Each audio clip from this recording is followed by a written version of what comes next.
video. Hare Krishna, Srila Prabhupada ki jai. So आज पनि हामीहरू ग्रन्थराज श्रीमद् भागवत गीता अध्याय 9 श्लोक नम्बर 2 को हाम्रो हिजो बाँकी नै थियो श्रील प्रभुपादको तात्पर्य त्यसबाट हामी कन्टिन्यू गर्छौं र क्लास भन्दा अगाडि सानो कीर्तन गरौँ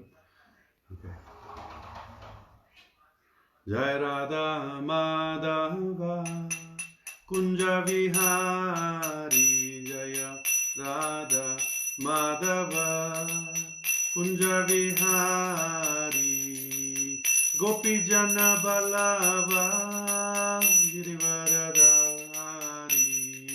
गोपी जन बल्लभा गिरिवरधारी यशोदानंदन ब्रज जन रंजन यशोदानंदन ब्रज जन रंजन यमुना तीरा वनचारी यमुना तीरा वनचारी जय राधा माधव कुंज विहारी जय राधा माधव कुंज विहारी जय गोपी जन बल्लभा गिरिवरधारी जय गोपी जन बल्लभा गिरिवरधारी यशोदानंदन ब्रज जन रंजन यशोदानंदन ब्रज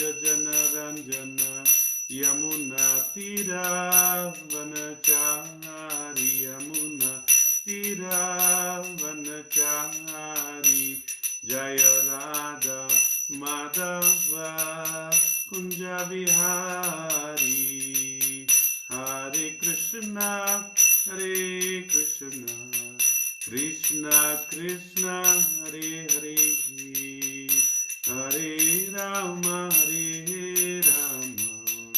राम राम हरे हरे हरे कृष्णा कृष्ण कृष्ण हरे हरे हरे राम राम राम हरे हरे जय राधा गोविंद हरि गौरनिताय जगन्नाथ बलदेव सुभद्रा माय जय जय प्रभुपाद जय श्रील प्रभुपाद निताय गौरा हरि बोल निताय गौरा हरि बोल श्रील प्रभुपाद की जय श्रीमद् भागवत गीता की जय अनंत कोटि वैष्णव वृंद की जय निताय गौर प्रेमानंदे हरे हरे हरे बोल ओम नमो भगवते वासुदेवाय ओम नमो भगवते वासुदेवाय ओम नमो भगवते वासुदेवाय हरे कृष्ण सो हामीहरू हिजोकै श्लोकको कन्टिन्युएसन हामी गर्छौं हिजोको श्लोक हामीले अध्याय ग्रन्थराज भागवत गीता अध्याय 9 श्लोक नम्बर 2 हैन श्लोक नम्बर 2 बाट हामी पढेका थियौं जसको अनुवाद म फेरि एकचोटी पढ्छु एकदम ध्यान दिएर सुन्नु होला यो ज्ञान विद्याको राजा हो सम्पूर्ण रहस्यहरू मध्येको गोपनीय रहस्य हो यो नै पवित्र ज्ञान हो यसले अनुभूतिद्वारा आत्माको प्रत्यक्ष बोध गराउँछ यही नै धर्मको पूर्णता हो यो अविनाशी छ र यसलाई आनन्दपूर्वक सम्पन्न गर्न सकिन्छ त भगवान श्री कृष्णले अर्जुनलाई विभिन्न ज्ञानहरू दिँदै हैन विभिन्न योगहरूको बारेमा कुरा गर्दै यहाँ चाहिँ भगवान श्री कृष्णले भक्ति योगको हैन भक्ति योगमा पनि शुद्ध भक्ति भनेको के हो त्यो बारेमा यो अध्यायमा बताउँदै जानुहुन्छ है सो हामीले चाहिँ तात्पर्य हामी पढिरहेका थियौं श्रील प्रभुपादको तात्पर्य सो श्रील प्रभुपादको तात्पर्य पढ्ने क्रममा हिजो हामी चौथो जुन प्याराग्राफ छ हर्ब त्यहाँ त्यो सकाएको थियो। आज पाँचौं प्याराग्राफदेखि हामी पढ्छौँ। ओके, सो भगवत गीताको 7औं अध्यायको 28औं श्लोकमा भनिएको छ, जसले सम्पूर्ण पाप कर्मका प्रतिफलहरू भोगेर समाप्त गरिसकेको छ र सांसारिक कर्मबाट मुक्त भएर पूर्णतया पुण्य कर्ममा संलग्न भएको छ, त्यस्तो व्यक्ति नै भगवान कृष्णको भक्त बन्न आइपुग्छ। अर्को शब्दमा भन्दा जो वास्तविक भगवत भक्तिमा संलग्न हुन आइपुगेको छ, त्यो व्यक्ति आफ्नो सबै पाप कर्महरूबाट मुक्त भइसकेको हुन्छ। पद्म पुराणले यस भनाइको पुष्टि यसरी गरेको छ, अर्थात् भगवत भक्तिमा संलग्न भएका व्यक्तिका पाप कर्महरू चाहे फलीभूत भएका हुन्, चाहे सञ्चित रहेका हुन्, चाहे बीज रूपमै किन नहोस्, सबै नष्ट हुन्छन्, किनभने भक्ति योगको शुद्धिकरण शक्ति नै प्रबल हुन्छ। त्यसैले यसलाई पवित्रम, उत्तमम वा शुद्धतमम भनिएको छ। उत्तमको अर्थ हुन्छ दिव्य, तमसको अर्थ भौतिक जगत वा अन्धकार हो भने उत्तमको अर्थ भौतिक गतिविधिबाट भन्दा परको दिव्य हो। कहिलेकाहीँ भक्तहरू साधारण मानिस झैं शारीरिक काममा लागेका देखिए पनि तिनका भक्तिमय कर्महरूलाई कहिल्यै सांसारिक कर्म जस्तो सम्झिनुहुन्न। भक्तिमय क्रियाकलापहरूबाट परिचित भएको व्यक्तिले मात्रै भक्तिमा रहेर गरिने सेवा साधारण सांसारिक कार्य जस्तो होइन भन्ने कुरा बुझ्छ। त्यस्ता कार्यहरू सम्पूर्ण रूपले आध्यात्मिक किसिमका हुन्छन्, भक्तिमय हुन्छन् र प्रकृतिका गुणहरूको प्रदूषणबाट रहित हुन्छन्। सो प्रभुपादको तात्पर्य अझै पनि बाँकी छ, तर यसमा छोटो चर्चा गरौँ हैन। प्रभुपादले भर्खरै के भन्नुभयो भन्दाखेरि, सो यहाँ चाहिँ प्रभुपादले हिजोकै कन्टिन्युएसन गर्नुहुन्छ, पाप साइकलको कुरा आउँछ यसमा हैन। र यो पाप साइकल हिजो पनि याद होला हजुरहरूलाई, म फेरि एकचोटि देखाउँछु हैन। हजुरहरूले देख्न सक्नुहुन्छ, यो चाहिँ पाप साइकल हो हैन। यहाँबाट अज्ञानबाट सुरु भएर पाप हैन, हामीले अज्ञानको कारणले पाप गर्छौँ हैन। पापको कारणले पापको फल प्राप्त गर्छौँ, भनेको अप्रारब्ध भनेको पाप जम्मा हुन जान्छ, र यो अप्रारब्धको कारणले गर्दाखेरि कुटम भन्ने पाप गर्ने प्रवृत्ति हाम्रो जाग्छ, र पाप गर्ने प्रवृत्ति जागिसकेपछि हामीले नयाँ पाप गर्ने हामी प्लान गर्छौँ, त्यसलाई बीज भन्छ, अनि फेरि पाप गर्छौँ हैन। सो यसबाट निस्किने एउटै मात्र तरिका छ, छुवावट, त्यसलाई प्रारब्ध भन्छ। जुन हामीले पाप गर्छौँ त्यो पापको फल हामीले भोग्ने हैन, र पापको फल जेनरली दुःख नै हुन्छ। सो यही कुरा यहाँ 7औं अध्यायमा पनि यहाँ कुरा ल्याउनुहुन्छ। यो पापको कुरा किन ल्याउनु भएको भन्दाखेरि भक्ति गर्नलाई हामी पाप रहित हुनुपर्छ हैन, किनभने यो पापको जुन फलहरू छ, अप्रारब्ध प्रारब्ध जति पनि छ, यो भक्तिको लागि एकदमै बाधाजनक हुन्छ। र त्यो मात्रै होइन, जस्तै हामीले सुकर्म हैन, कर्म 3 किसिमको हुन्छ, हामीले गर्ने कार्य 3 किसिमको हुन्छ हैन, फलको आधारमा सुकर्म, विकर्म र अकर्म हैन। त सुकर्म जुन छ, सुकर्म भनेको के हो, हामीले पुण्य गर्छौँ हैन, र पुण्यको फल कस्तो हुन्छ, सुख, आनन्द हैन, बेटर लाइफ हुने हैन, हायर प्लानेटरी सिस्टममा जाने, यो सबै चिजहरू हुन्छ। सो सुकर्मको ठाउँमा हैन राम्रो छ, त्यसमा हामी राम्रो कामहरू गर्छौँ र त्यसले राम्रै गरिरहेको हुन्छ। र त्यसपछि विकर्म भन्ने छ, विकर्ममा चाहिँ के आउँछ भन्दाखेरि हामीले पाप गर्छौँ र त्यसको फलहरू के हुन्छ, दुःख हुन्छ। सो विकर्मको फल चाहिँ हाम्रो दुःख हुने गर्छ हैन। सो हाम्रो यहाँ प्रभुपादले बताउनु भएको चाहिँ हाम्रो दुइटै हुन आउँछ। हुन त यहाँ विकर्मको मात्र कुरा हुँदैछ, पापको मात्र कुरा हुँदैछ, तर हाम्रो यहाँ चाहिँ पुण्यको पनि खास त्यस्तै नै रिजल्ट हुन्छ। किनभने पुण्यले जुन हामीलाई रिजल्ट दिन्छ, जुन आनन्द आउँछ त्यसमा, जुन भनौँ न हाम्रो लाइफ बेटर हुन्छ नि, त्यसले पनि भक्तिलाई नाश गर्न सक्छ, भक्तिलाई बाधा गर्न सक्छ हैन। अब कोही भक्त भनौँ न पैसाको कारणले घमण्ड आउँछ र उसले अर्को भक्तलाई निन्दा गर्छ भने बस उसको भक्ति त नाश हुने नै भइहाल्यो। सो अर्जुनले पनि यहाँ प्रश्न गर्नुहुन्छ, उहाँले चाहिँ के भन्नुहुन्छ, अर्जुनले पनि यहाँ पछाडि गएर के भन्नुहुन्छ भने ओके म पाप त गर्नेवाला छैन, विकर्म त गर्नेवाला छैन होइन, किनभने विकर्मको रिजल्ट त सफरिङ हो, नराम्रो हो, अरूलाई कष्ट दिने हो होइन। तर म चाहिँ एउटा कुरामा झुकिएँ भन्नु सरी एउटा कुरामा झुकेँ भन्नुहुन्छ। र के कुरा भन्दाखेरि म सुकर्म गर्ने कि अकर्म गर्ने होइन, यो दुइटामा म झुकिएँ भनेर भन्नुहुन्छ। सो सुकर्म र अकर्म, किनभने सुकर्मको रिजल्ट पनि राम्रो छ र अकर्मको त रिजल्टै हुँदैन। सो कुन चाहिँ गर्ने त?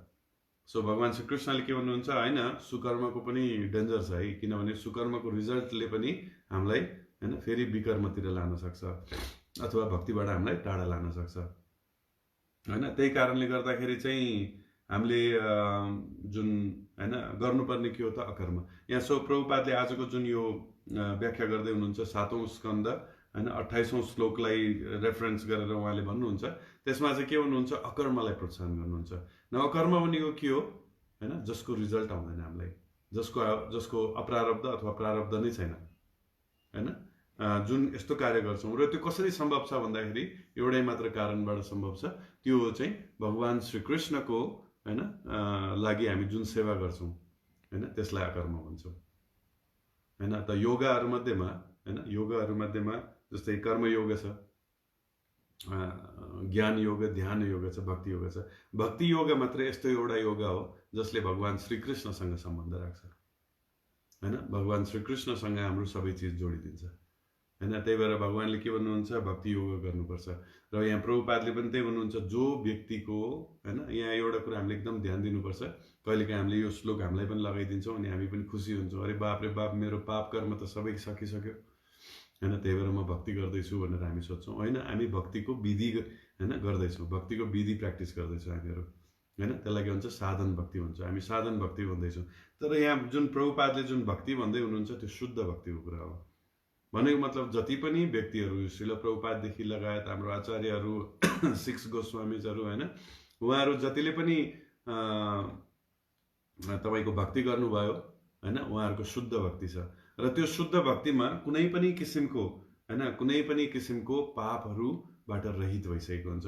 उहाँहरू कुनै पनि भनौँ न पाप कर्महरू केही पनि बाँकी हुँदैन श्रील प्रभुपादको होइन। त्यही भएर हाम्रो महाभारतमा पनि कथा आउँछ होइन, हाम्रो भीष्म पितामहले युधिष्ठिर महाराजलाई सुनाइराख्नुहुन्छ होइन, दोषको बारेमा कुरा गर्नुहुन्छ। दोषहरू 3 किसिमका छन् होइन, 3 किसिमको दोषहरू हुन्छन् भनेको 3 किसिमले हाम्रो कर्महरू ट्रान्सफर हुन्छ एक व्यक्तिदेखि अर्को व्यक्तिसम्म होइन। के दोष? स्पर्श दोष, अन्न दोष, सङ्ग दोष यसरी बताउनुहुन्छ होइन, सङ्ग दोष, स्पर्श दोष र होइन अन्न दोष होइन। सो हामीले भनौँ न कसैलाई हामीले स्पर्श गर्छौँ होइन, कसैलाई हामीले कोहीसँग हामी सङ्गत गर्छौँ होइन, भनेको ददाति प्रतिगिनति गुह्यम आख्याति प्रेक्षति, यो 6वटा एक्टिभिटीहरू हामी जोसँग गर्छौँ या जसको जो हामीले अन्न, जसले पकाएको अन्न अथवा जसले खाएको अन्नको उचिष्ट छ त्यो हामी खान्छौँ भने यो 3 किसिमले चाहिँ हाम्रो कर्महरू ट्रान्सफर हुन्छ। सो यसरी चाहिँ यो महाभारतमा पनि यो बताइएको छ दोषहरूको बारेमा होइन। त्यही भएर हामी के गर्छौँ, सन्यासीहरू अथवा शुद्ध भक्तहरूको हामी उचिष्ट खानको लागि हामी तत्पर हुन्छौँ, किन उहाँहरूको कर्म हुँदैन र उहाँहरूको तर्फबाट हामीले के आउँछ होइन, उहाँहरूको तर्फबाट हामीलाई खालि मतलब राम्रो कुराहरू मात्रै आउँछ, भक्ति मात्रै आउँछ। तर हामीले होस गर्नुपर्छ, यदि कोही शुद्ध नभइसकेको मान्छेहरू छ, भक्तहरू छ भने त्यस्तो व्यक्तिको हामीले उचिष्ट लिँदाखेरि अथवा सङ्ग गर्दाखेरि हाम्रो कर्महरू ट्रान्सफर हुनसक्छ होइन, हाम्रो कर्महरू चाहिँ त्यो ट्रान्सफर हुनसक्छ। त्यही भएर हामीले चाहिँ अलि होस गर्नुपर्छ होइन। सकभर उत्तम अधिकारी या उत्तम मध्यमहरू या मध्यम अधिकारीहरूको मात्र हामीले उचिष्ट लिन उचित रहन्छ। त्यही भएर चाहिँ हामीले कहिलेकाहीँ म देख्छु कि भक्तहरू ख्याल ठट्टामा हामी धेरै कुराहरू गरिरहेका हुन्छौँ र त्यो उचिष्ट लिँदाखेरि हामीले त्यो व्यक्तिको भक्तिलाई फोकस गरेर हामीले उचिष्ट लिन सक्छौँ, त्यो गर्नाले चाहिँ राम्रो हुन्छ। ओके, सो यहाँ श्रील प्रभुपादले त्यही भन्दै हुनुहुन्छ कि शुद्ध भक्तिमा आइसकेको व्यक्तिहरूको होइन कर्महरू चाहिँ 0 हुन्छ है होइन, 0 हुन्छ भनेर यहाँ बताउँदै हुनुहुन्छ होइन। र अर्को कुराहरू यहाँ के भगवत भक्तिमा संलग्न भएका व्यक्तिहरूको पाप कर्म चाहे होइन फलीभूत भएका हुन् चाहे सञ्चित रहेका हुन् हैन। र अर्को गुड न्युज चाहिँ के गर्नुहुन्छ भने यो जुन पाप साइकल छ हैन,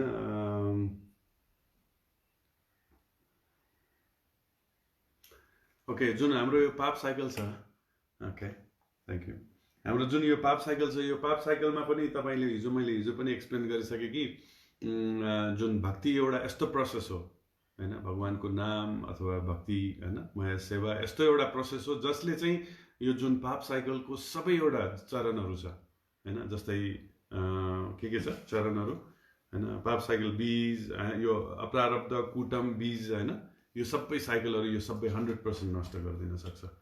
सो भन्नुको अर्थ चाहिँ के हो भन्दाखेरि भक्ति गर्नाले चाहिँ हामी सबभन्दा सेफेस्ट हुन्छ है, हामीले 100% प्राप्त गर्न सक्छौँ हैन। जस्तै कृष्ण कन्सियसनेसमा म जब आएँ हैन, मतलब भने कि पतिप्रभु जब मैले भेटेँ हैन, पतिप्रभु भेटेर मैले इस्कनको बारेमा थाहा पाएँ, मेरो दिमागमा चाहिँ एउटा साधारण एउटा हिन्दू अथवा साधारण मान्छेको दिमागमा आउने कुरा हैन, मलाई पनि भएको थियो।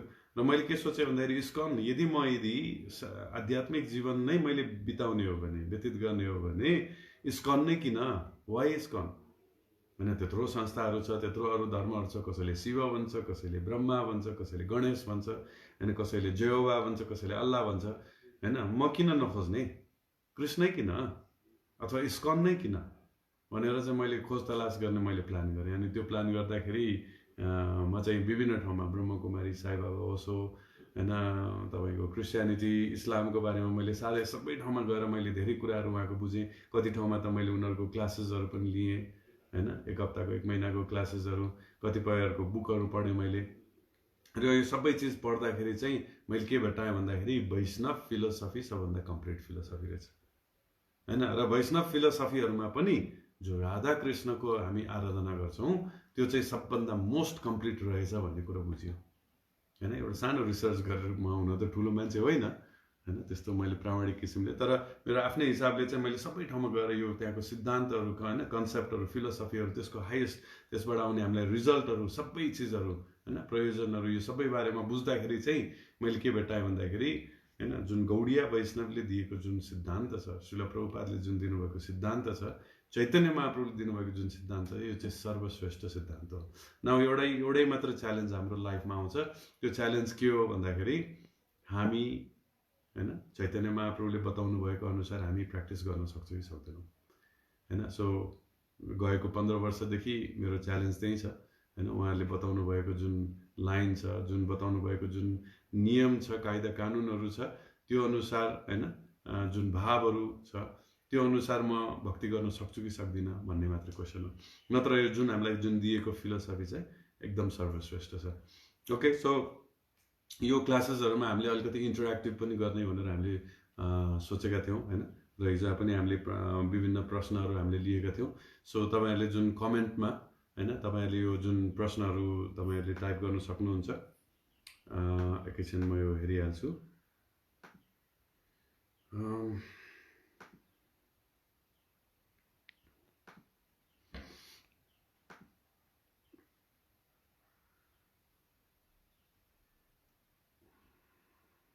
सो त्यस्तै गरिकन हिजो प्रश्नहरू सोधिएको थियो।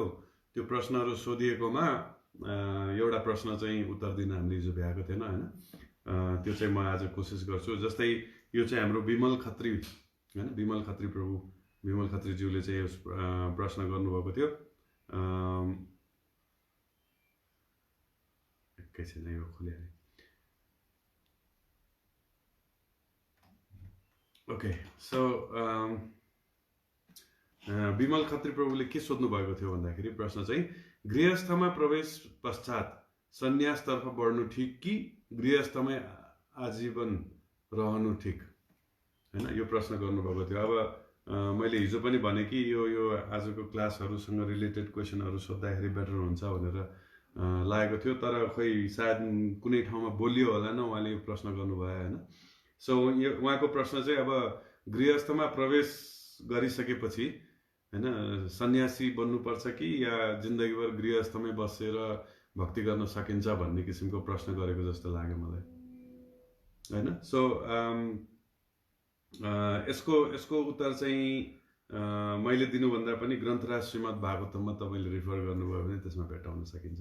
त्यसमा कहाँ छ भन्दाखेरि यो च्याप्टर 5 हैन, क्यान्टो 1 च्याप्टर 5 टेक्स्ट नम्बर 4 जस्तो लाग्छ मलाई, जुन ठाउँमा चाहिँ व्यासदेव सुखदेव गोस्वामीको पछि पछि दौडिनुहुन्छ हैन। बाबु घर फर्क्यो आऊ भनेर भर्खर भर्खर त उहाँ जन्मिनु भएको हुन्छ हैन। जन्मिन साथ उहाँले आफ्नो माता पितालाई प्रणाम गरेर उहाँ घरबाट निस्किनुहुन्छ हैन। तुरुन्तै उहाँले चाहिँ सन्यास लिनुहुन्छ र घरबाट निस्किनुहुन्छ हैन। भर्खर 16 वर्षको हुनुहुन्थ्यो र त्यही क्रममा चाहिँ उहाँ गइराख्नु भएको बेलामा बाटोमा स्त्रीहरू हैन नग्न अवस्थामा चाहिँ उहाँहरूले भनेको मतलब सो पेटीकोट के लगाएर स्नान गरिरहेको बेलामा सुखदेव गोस्वामी जानु हुँदाखेरि उहाँहरूले केही पनि रियाक्सन गर्नु दिनु हुँदैन, कुनै पनि चिज गर्नुहुन्न र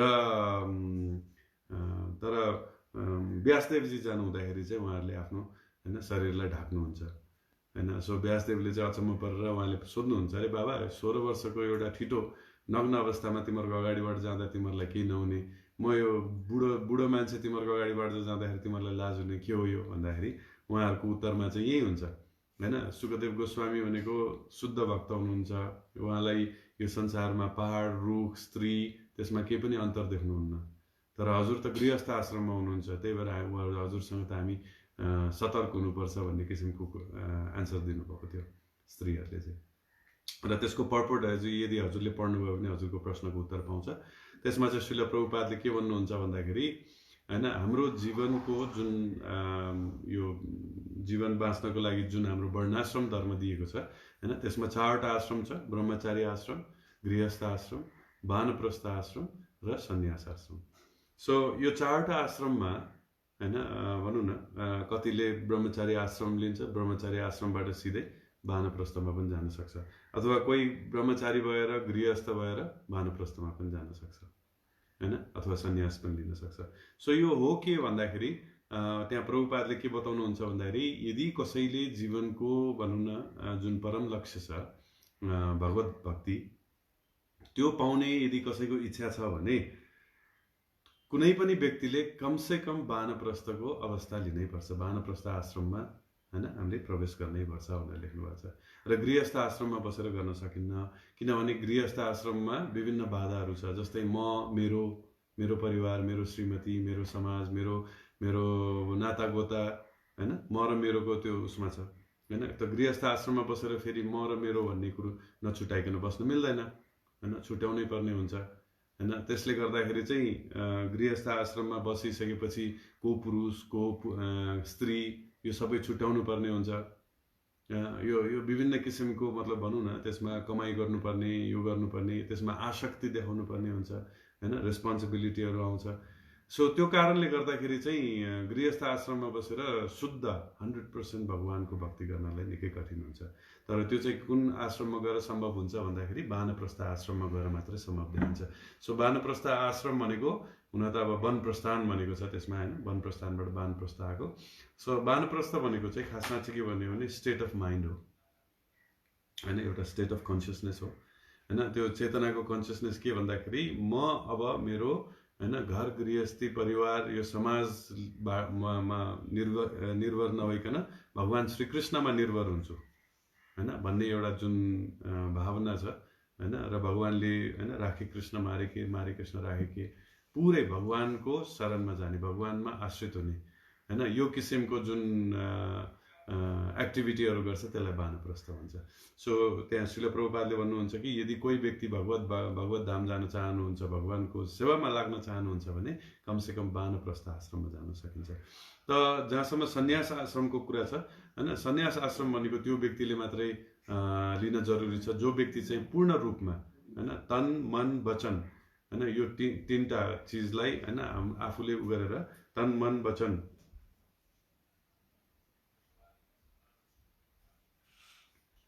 के भन्नुभयो ए सो तन मन वचन लिएर चाहिँ हैन म चाहिँ भगवानको सेवामा लाग्छु हैन, भगवानको सेवामा लाग्छु भन्ने जुन किसिमको जुन मान्छेहरूको जुन इच्छा छ हैन, त्यो इच्छा अथवा जो चाहिँ त्यसरी समर्पण हुन चाहन्छ, भगवानको सेवामा समर्पण हुन चाहन्छ भने चाहिँ त्यस्तो व्यक्तिले चाहिँ सन्यास लिनुपर्ने हुन्छ हैन। त्यही भएर सबैजनाले सन्यास आश्रममा प्रवेश गर्नै पर्छ भन्ने छैन, किनभने सन्यास आश्रम भनेको निकै कठिन आश्रम छ हैन। हुन त केटा मान्छे भइसकेपछि सन्यास आश्रममा जानु पाउनु भनेको उसको अहोभाग्य हो हैन। सबैले कोसिस गर्नुपर्छ हैन। भक्ति तीर्थ महाराजले के भन्नुहुन्थ्यो हैन, सन्यासीहरू भनेको हाम्रो रोल मोडलहरू हो हैन, रोल मोडल हाम्रो हिरोजहरू हैन, heroes of ISKCON, heroes of like आध्यात्मिक संसार हैन। So every man should like desire to become a sannyasi. अब सन्यासी हुने नहुने त्यो भगवानको इच्छा हो हैन, तर every man should have a dream to become a sannyasi भनेर उहाँले चाहिँ भन्नुहुन्थ्यो हैन। सो सन्यासी हुन जरुरी छैन हैन, सबैजना प्रचारक नै हुन्छ भन्ने छैन, तर वानप्रस्थ चाहिँ हुन जरुरी छ हैन। सो गृहस्थमै बसेर भगवानको भक्ति अन्तिम समयसम्म पनि गर्छु भन्यो भने त्यो सकिँदैन हैन। जस्तै भनौँ न, हामी बुढाबुढी भइसकेका हुन्छौँ हैन, हाम्रो घरमा पनि हुनुहुन्छ हाम्रो बुवाहरू, हजुरबुवाहरू हैन, काका बाजेहरू सबै घरमै बसिरहेका हुन्छन् र घरमै बसिसकेपछि तपाईँले देख्न सक्नुहुन्छ नि, घर गृहस्थीकै टेन्सन हुन्छ, कोही घर नआएसम्म टेन्सन हुन्छ, के चिज गर्ने, यो भएन, मिठो खान पाउने, यो गर्ने उ गर्ने हैन, यी सांसारिक व्यवहारमै उसको जिन्दगी बितेको हुन्छ। तर वानप्रस्थ आश्रम भनेको चाहिँ यस्तो हुन्छ कि उसले यो घर गृहस्थी सबै आसक्तिहरू छोडेर ऊ चाहिँ भगवानको शरणमा हैन, भगवानको भनौँ न भगवानको उसमा गएको हुन्छ। ओके, सो एकैछिन है। सुचार त्यो माइक कनेक्ट गर्ने हो। ओहो, म त सक्दैन, त्यो माइक ल्याउ नि, ल्याएर राखिदिन्छु ठ्याक्क कि भइहाल्छ छोड्थ्यो। ओके, सो त्यस्तै तपाईँहरूसँग केही प्रश्नहरू छ भने तपाईँ सोध्न सक्नुहुन्छ, तर त्यतिन्जेल म चाहिँ I'll go ahead with one more paragraph. Okay, एउटा प्रश्न के रेलिभेन्ट पाप कर्मसँग रिलेटेड छ, सुरभि माताले सोध्नु भएको। Okay, is this also the case of पाप कर्म कोरोना भाइरस हैन, को महामारी चाहिँ पाप कर्मको केस नै हो त? इफ सो हुज पाप कर्म is it?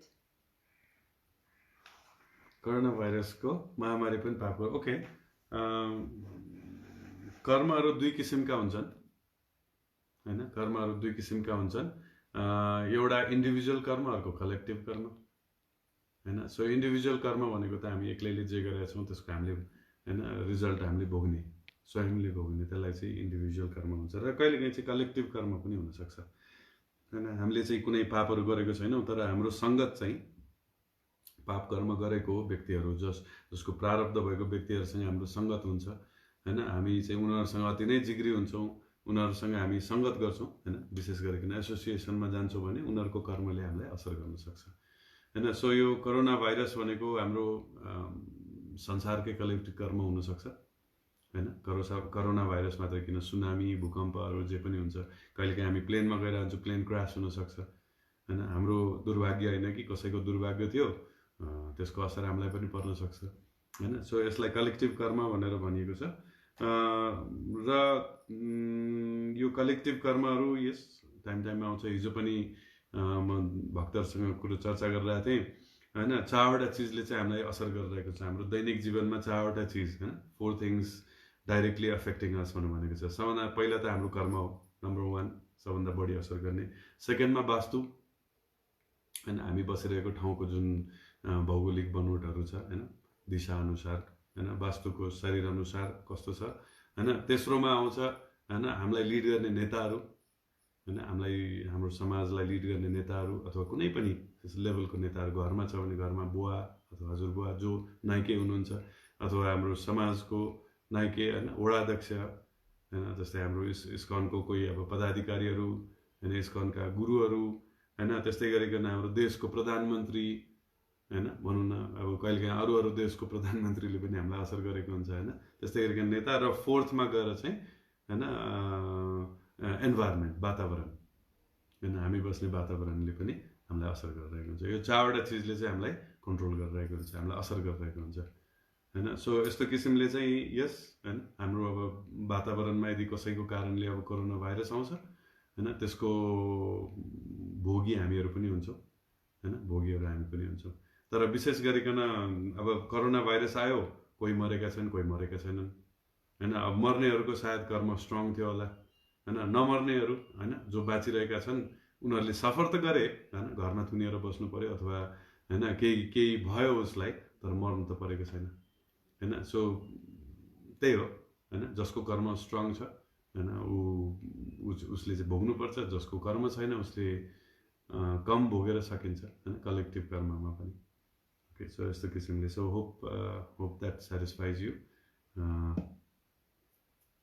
Okay, so we have anything else? Okay, so यस्तै गरिकन तपाईँहरूको केही मनमा केही प्रश्न आउँछ भने तपाईँले सोध्न सक्नुहुन्छ प्रश्नहरू। सो त्यतिन्जेल I will continue with Prabhupada's purport हैन। तपाईँले यो तल कमेन्टमा तपाईँ प्रश्न गर्नु होला है। So I will continue. भक्तिमय सेवा कार्य स्वयंमा परिपूर्ण हुन्छ र त्यस्तो कार्यको प्रतिफल प्रत्यक्ष अनुभव गर्न सकिन्छ, प्रत्यक्ष देख्न सकिन्छ। भगवान कृष्णका पवित्र नामको हरे कृष्ण कृष्ण कृष्ण हरे हरे, हरे राम राम राम हरे हरे जप गर्दा केही दिव्य आनन्दको अनुभूति हुने कुरा हामीले पनि अनुभव गरेका छौँ।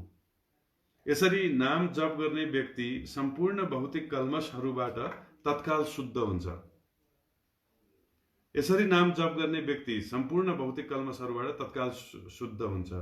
त्यति मात्रै होइन, अझ नाम संकीर्तन र श्रवणका साथै भक्तिमय कार्यहरूको प्रचार प्रसार तथा कृष्ण भावनाको प्रचारमा सहयोग पुर्याउने व्यक्तिले त क्रमशः आध्यात्मिक उन्नतिको अनुभव पनि गर्न थाल्छन्।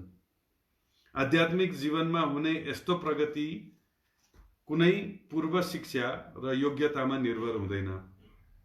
यो विधि स्वयंमै कति शुद्ध छ भने यसमा संलग्न हुने कुनै पनि व्यक्ति स्वतः शुद्ध भइहाल्छ हैन। सो यो भक्तिमय सेवाहरू, भक्तिमय जुन यो प्रोसेसहरू छ, अविधेयहरू छ, यिनीहरू चाहिँ धेरै पावरफुल हुन्छ हैन। यहाँ प्रभुपादले के बताउनुहुन्छ भन्दाखेरि यसबाट ट्रान्सफर्मेसन भएको हामीले धेरै उदाहरणहरू छ हामीसँग हैन। सो प्रभुपादले पनि यहाँ धेरै उदाहरणहरू छ भन्नुभएको मतलब के हो भन्दाखेरि प्रभुपादले के भन्नुभयो, अमेरिका जानुभयो, अमेरिकामा गएर उहाँले के भन्नुभयो, केही समयपछि उहाँले के भन्नुभयो, look at the transformation, all the hippies became happies हैन। जो ड्रग खान्थे, जो भनौँ न जसको जीवनमा कुनै उद्देश्य नै थिएन, उद्देश्यविहीन भएर बसेका थिए हैन, उनीहरूको जीवनमा श्रील प्रभुपादले जुन भक्ति जुन इन्ट्रोड्युस गरिदिनु भयो, त्यसपछि उहाँहरूको हैन लाइफ एकदमै सब्लाइम हैन। यति सब्लाइम कि हैन ती मध्ये कतिपय भक्तहरू सन्यासी बने, कतिपय दार्शनिक बने हैन, कतिपय शुद्ध भक्तहरू बने हैन। यो अचम्मको कुरा हो नि हैन। एउटा पश्चिमी एउटा जीवनशैलीमा बाँचिरहेको व्यक्तिहरू हैन, भक्तिमा आएर हैन मारिवाना खाइरहेको व्यक्तिहरू हैन, हरिनामबाट हाई हुने, स्टोन्ड हुने हैन, नसामा, हरिनामको नसामा लाग्नु भनेको यो चाहिँ एकदम ठुलो ट्रान्सफर्मेसन हो।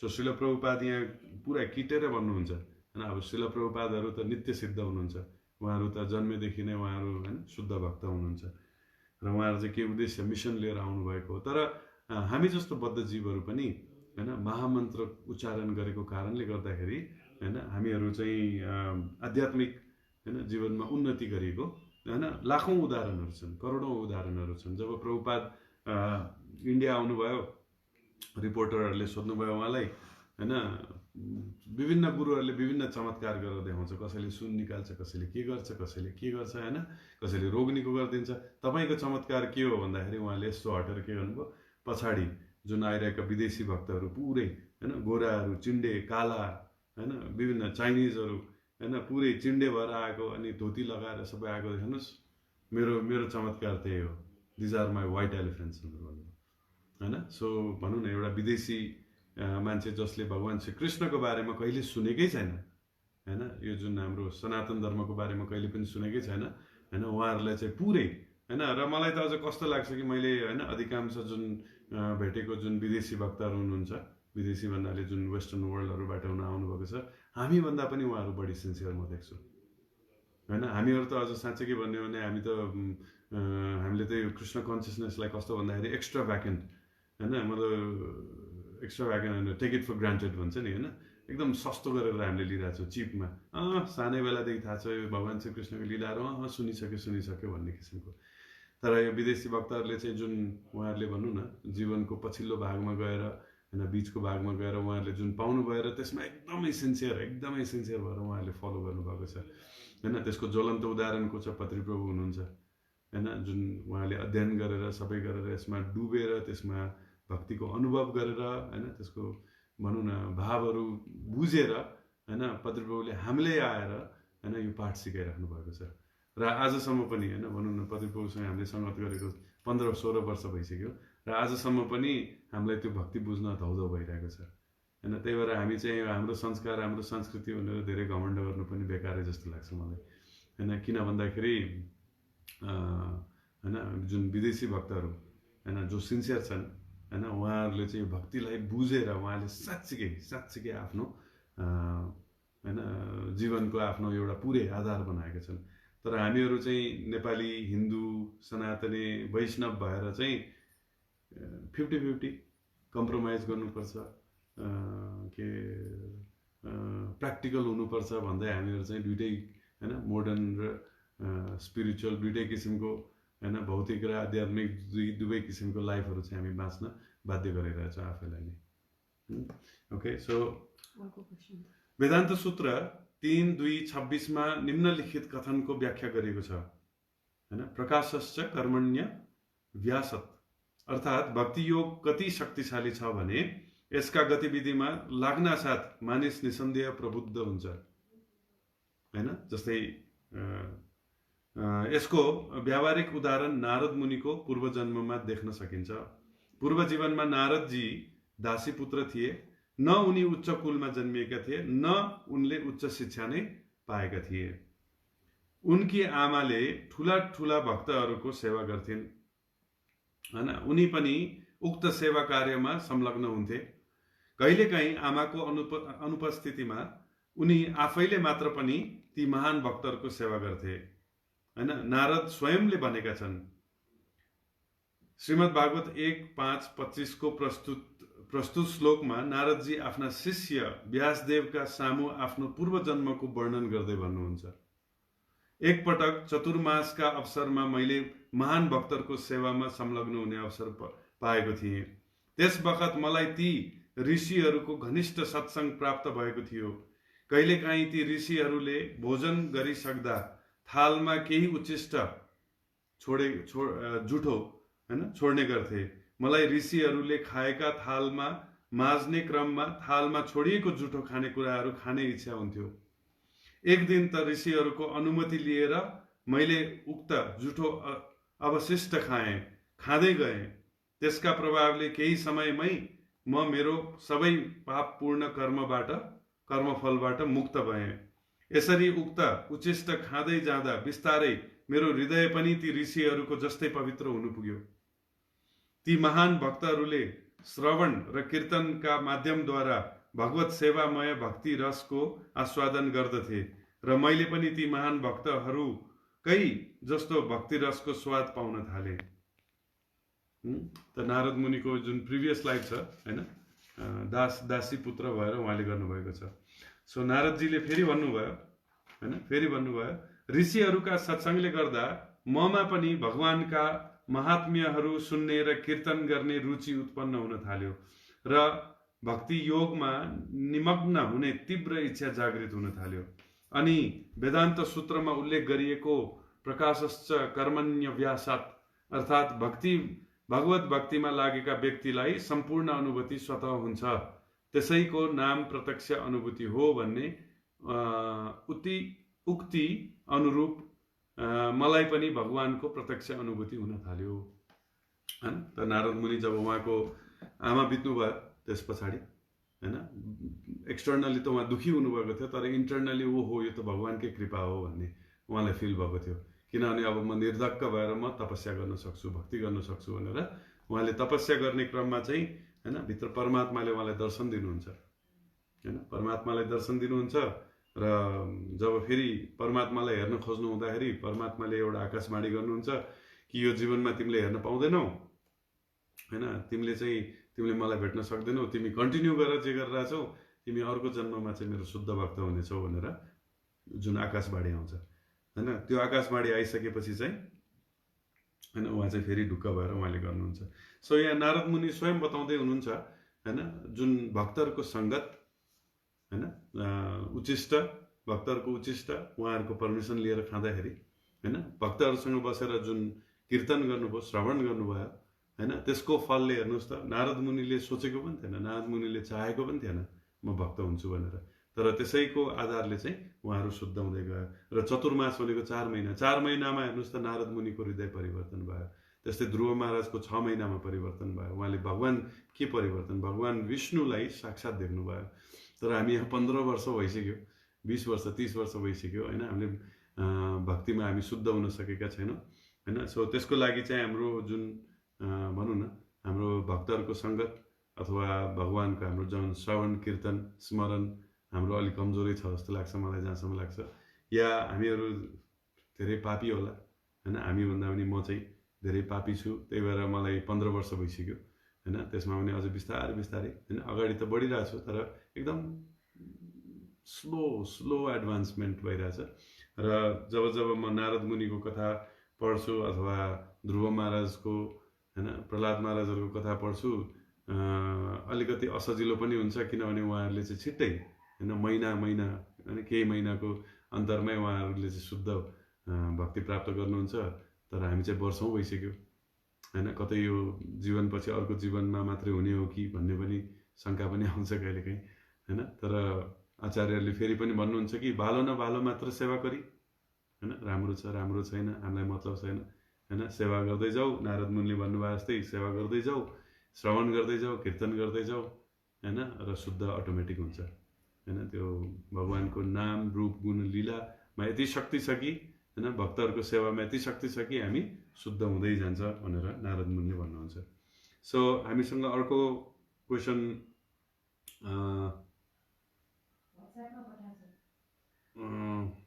यसमै पनि छ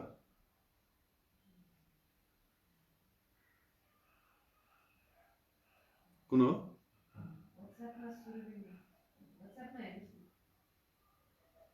WhatsApp कहाँ खोल्ने मैले हो How does God feel when someone suffers due to someone's karma?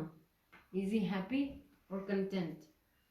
When punishment is given to concerned person, or does he feel sad? Or he does not really care? He leaves it to nature to do the necessary. How does God feel? हैन so भगवानले कसैले दुःख पाउँदा भगवानलाई कस्तो हुन्छ हैन यही भनेर सोध्नु भएको is he happy or content when punishment is given to the concerned person, or does he feel sad, or he does not really care? He leaves it to nature. Okay, so भगवानले हामीले कुनै दुःख पाउँदाखेरि भगवानलाई कष्ट हुन्छ कि हुँदैन सो इट डिपेन्ड्स हैन इट डिपेन्ड्स अब हामी कुन चेतनामा हामी काम गर्छौँ हैन सो हुन त भगवानलाई हाम्रो जुन शारीरिक अवस्था छ हैन जुन भौतिक अवस्था छ त्यो भौतिक अवस्थासँग कुनै लेना देना छैन हैन त भगवान हामी एउटा भनौँ न शुद्ध भक्तबाट के चाहनुहुन्छ ब्रह्मभूत प्रसन्न आत्मा नसोचति न काङ्क्षति हैन भगवानको त के कुरा गर्ने एउटा शुद्ध भक्तले पनि यो संसारको दुःख सुखलाई केही मतलबै राख्दैन हैन दुःख पाए पनि ठिक सुख भए पनि ठिक हैन तर फेरि भक्तहरूको चाहिँ फेरि अर्को नेचर चाहिँ के हुन्छ भन्दाखेरि आफूले दुःख पाउँदा आफूलाई केही पनि छैन केही समस्या छैन हैन मलाई राम्रो होस् नराम्रो होस् कसैले गाली गरोस् नगरोस् हैन श्रीवास ठाकुरलाई आएर मान्छेहरूले बेइज्जत गरे यो दुर्गाको भक्त हो भनेर हैन श्रीवास ठाकुरले भने सी म दुर्गाको भक्त हुँ सबैले मलाई कृष्ण भक्त भन्छ हैन आज देख्नुभयो म दुर्गाको भक्त हुँ भनेर त्यसलाई स्वीकार गर्नुहुन्छ हैन जब हरिदास ठाकुरलाई 22 मार्केटमा जब कोर्रा हान्नुभयो त्यो ठाउँमा हैन उहाँले स्वीकार गर्नुहुन्छ त्यसमा कुनै विरोध गर्नुहुन्न तर भक्तहरूको अर्को एउटा क्वालिटी के छ चैतन्य महाप्रभुले भनेको जीवदया तर अरू कुनै प्राणीहरू चाहिँ दुखी अवस्थामा छ चाहे त्यो भौतिकै किन नहोस् त्यो दुखी छ भने हैन भक्तले चाहिँ के गर्छ परोपकार गर्ने उसको नेचर हुन्छ हैन सो डेफिनेटली भगवानले पनि त्यसमा विभिन्न लेभलमा हाम्रो चेतना अनुसार चाहिँ कुन लेभलमा छ त्यो मान्छे हैन त्यो भक्त कुन लेभलको भक्त हो उसको चेतना कुन अनुसार छ त्यो चेतना अनुसार चाहिँ उहाँले मद्दत गर्नुहुन्छ यदि हामी शारीरिक चेतनामा छौँ भने भगवानले हामीलाई शारीरिक चेतनामा हैन शारीरिक लेभलमा आएर पनि मद्दत गर्नुहुन्छ हैन कतिपय ठाउँमा जस्तै द्रौपदीको चिरहरण हुने ठाउँमा भगवानले साडीको रूपमा आएर मद्दत गर्नुभयो फेरि त्यही भीष्म पितामह बाणले हैन पुरै छेडेर बसेको अवस्थामा एउटा बाण पनि निकाल्नु भएन र त्यहाँ मलम लाउनु भएन कुनै गाउँमा पनि मलम लाउनु भएन हैन अर्जुनले भीष्म पितामह कसरी मार्ने भन्दाखेरि अरे भीष्म पितामह त आत्मा हो हैन तिमी आत्मालाई कसरी मान्छौ जुन मर्छ उसको शरीर हो शरीर त एनीवे मरिहाल्छ हैन जस्तै हिजो हामी रामायण पढिरहेको थियौँ पत्रिकासँग ग्रुपमा रामायण पढिराख्दाखेरि त्यहाँ रामायण सुरु हुनुभन्दा अगाडिको स्टोरी आएको थियो, रावणले चाहिँ कसरी श्राप पायो भन्ने कुरामा, होइन। सो रावणले पनि विभिन्न कुन स्टोरी थियो अरे त्यो? धेरै थियो, अनरण्यको थियो, वेदावतीको थियो, ओके जस्ट स्लिप मेरो दिमागबाट रम्भाको थियो। ओके सो एनिवे सो भगवानले चाहिँ डेफिनेटली भगवानले चाहिँ अब हाम्रो चेतना हेरेर भगवानले चाहिँ हामीलाई रियाक्ट गर्नुहुन्छ, होइन। तर हाम्रो जीवनमा चाहिँ जहाँसम्म भगवानको दृष्टिकोणबाट छ, भगवानले चाहिँ सबै पनि जुनसुकै हाम्रो जीवनमा जुनसुकै अवस्थाहरू पनि आउँछ, चाहे त्यो राम्रो होस् नराम्रो होस्, त्यो अवस्थाबाट हामीले धेरै कुराहरू सिक्न सक्छौँ, होइन। सो हाम्रो आचार्यले पनि हामीलाई यो बताउनु भएको छ, देखाउनु भएको छ उहाँ आफैले गरेर, होइन। र जब हामीलाई कुनै पनि किसिमको भनौँ न कठिनाइहरू आउँछ, त्यो कठिनाइहरू जस्तै पाप साइकलमा हेर्ने हो भने प्रारब्ध, होइन। सो कुनै पनि पापको रिजल्ट हामीले भोग्नु भनेको त्यो पाप एउटा कम हुनु भयो हामी, होइन। कुटम कम हुने भयो, होइन। अप्रारब्धबाट कम हुने भयो, होइन। त्यो पनि सुखकै त्यो पनि आनन्दकै कुरा हो, होइन। कुन्ती महारानीले जब भन्नुभयो कि मलाई दुःख देऊ, होइन, किनभने दुःखमा फेरि भगवानको स्मरण बढी हुन्छ, होइन। दुःखमै सुमेरन सब करे, सुखमै करे न कोही, जो सुखमै सुमेरन करे दुःख आएको हो, होइन। सो हाम्रो बानीहरू पनि कस्तो छ, हामी दुःखमा फेरि भगवान सम्झिन्छौँ, खुट्टा भाँच्यो हे भगवान भन्छौँ, टाउको फुट्यो हे भगवान भन्छौँ, बर्थडे आयो हे भगवान भन्दैनौँ, ह्याप्पी बर्थडे भन्छौँ, होइन। सो विभिन्न किसिमले चाहिँ, होइन, भगवानले चाहिँ हामीले दुःख पाउँदाखेरि राम्रो हुन्छ कि हुँदैन त्यो हेर्नुहुन्छ, होइन। र साँच्चै भन्ने हो भने त हाम्रो अहिलेको अवस्थामा त भगवानसँग हाम्रो केही लेना देना नै छैन, होइन। हामी त हाम्रो सिम्पली हाम्रो कर्मको फल भोगेर बसेका छौँ, होइन। भगवानसँग यति पनि हाम्रो कनेक्सन छैन कि भगवानले हाम्रो जीवनमा आएर, होइन, चासो देखाउनु हुने, हाम्रो त्यस्तो अवस्था पनि छैन, होइन। सो त्यही भएर हाम्रो यदि साँच्चीकै, होइन, जुन दिन हामी चाहिँ भगवान श्री कृष्णको दायराभित्र अथवा हाम्रो भगवान श्री कृष्णको हामी नोटिसमा आउँछौँ हामीहरू, होइन। भगवान श्री कृष्णले हामीलाई याद गर्नुहुन्छ अथवा हेर्नुहुन्छ अथवा कन्सर्न हुनुहुन्छ भने त्यस्तो अवस्थामा चाहिँ यस भगवान श्री कृष्णले हाम्रो सुख दुःखको उसमा चासो राख्नुहुन्छ प्रत्यक्ष रूपमा, होइन। जस्तै पाण्डवहरूको केसमा भगवान श्री कृष्णले कहिले पनि छोड्नु भएन उहाँहरूलाई, होइन। हर बखत द्वारकामा बसिरहोस्, मथुरामा होस्, वृन्दावनमा होस्, होइन। जब उहाँहरूले भगवान श्री कृष्णलाई बोलाउनुहुन्थ्यो उहाँ आइपुग्नुहुन्थ्यो हस्तिनापुरमा अथवा जङ्गलमा कुनै पनि ठाउँमा, होइन। त्यही कारणले चाहिँ अब डेफिनेटली, होइन, भगवानले हामीलाई इन्टरफियर गर्ने, भगवानले हाम्रो जीवनमा, होइन, दखलअन्दाज गर्ने लेभल पनि हुन्छ,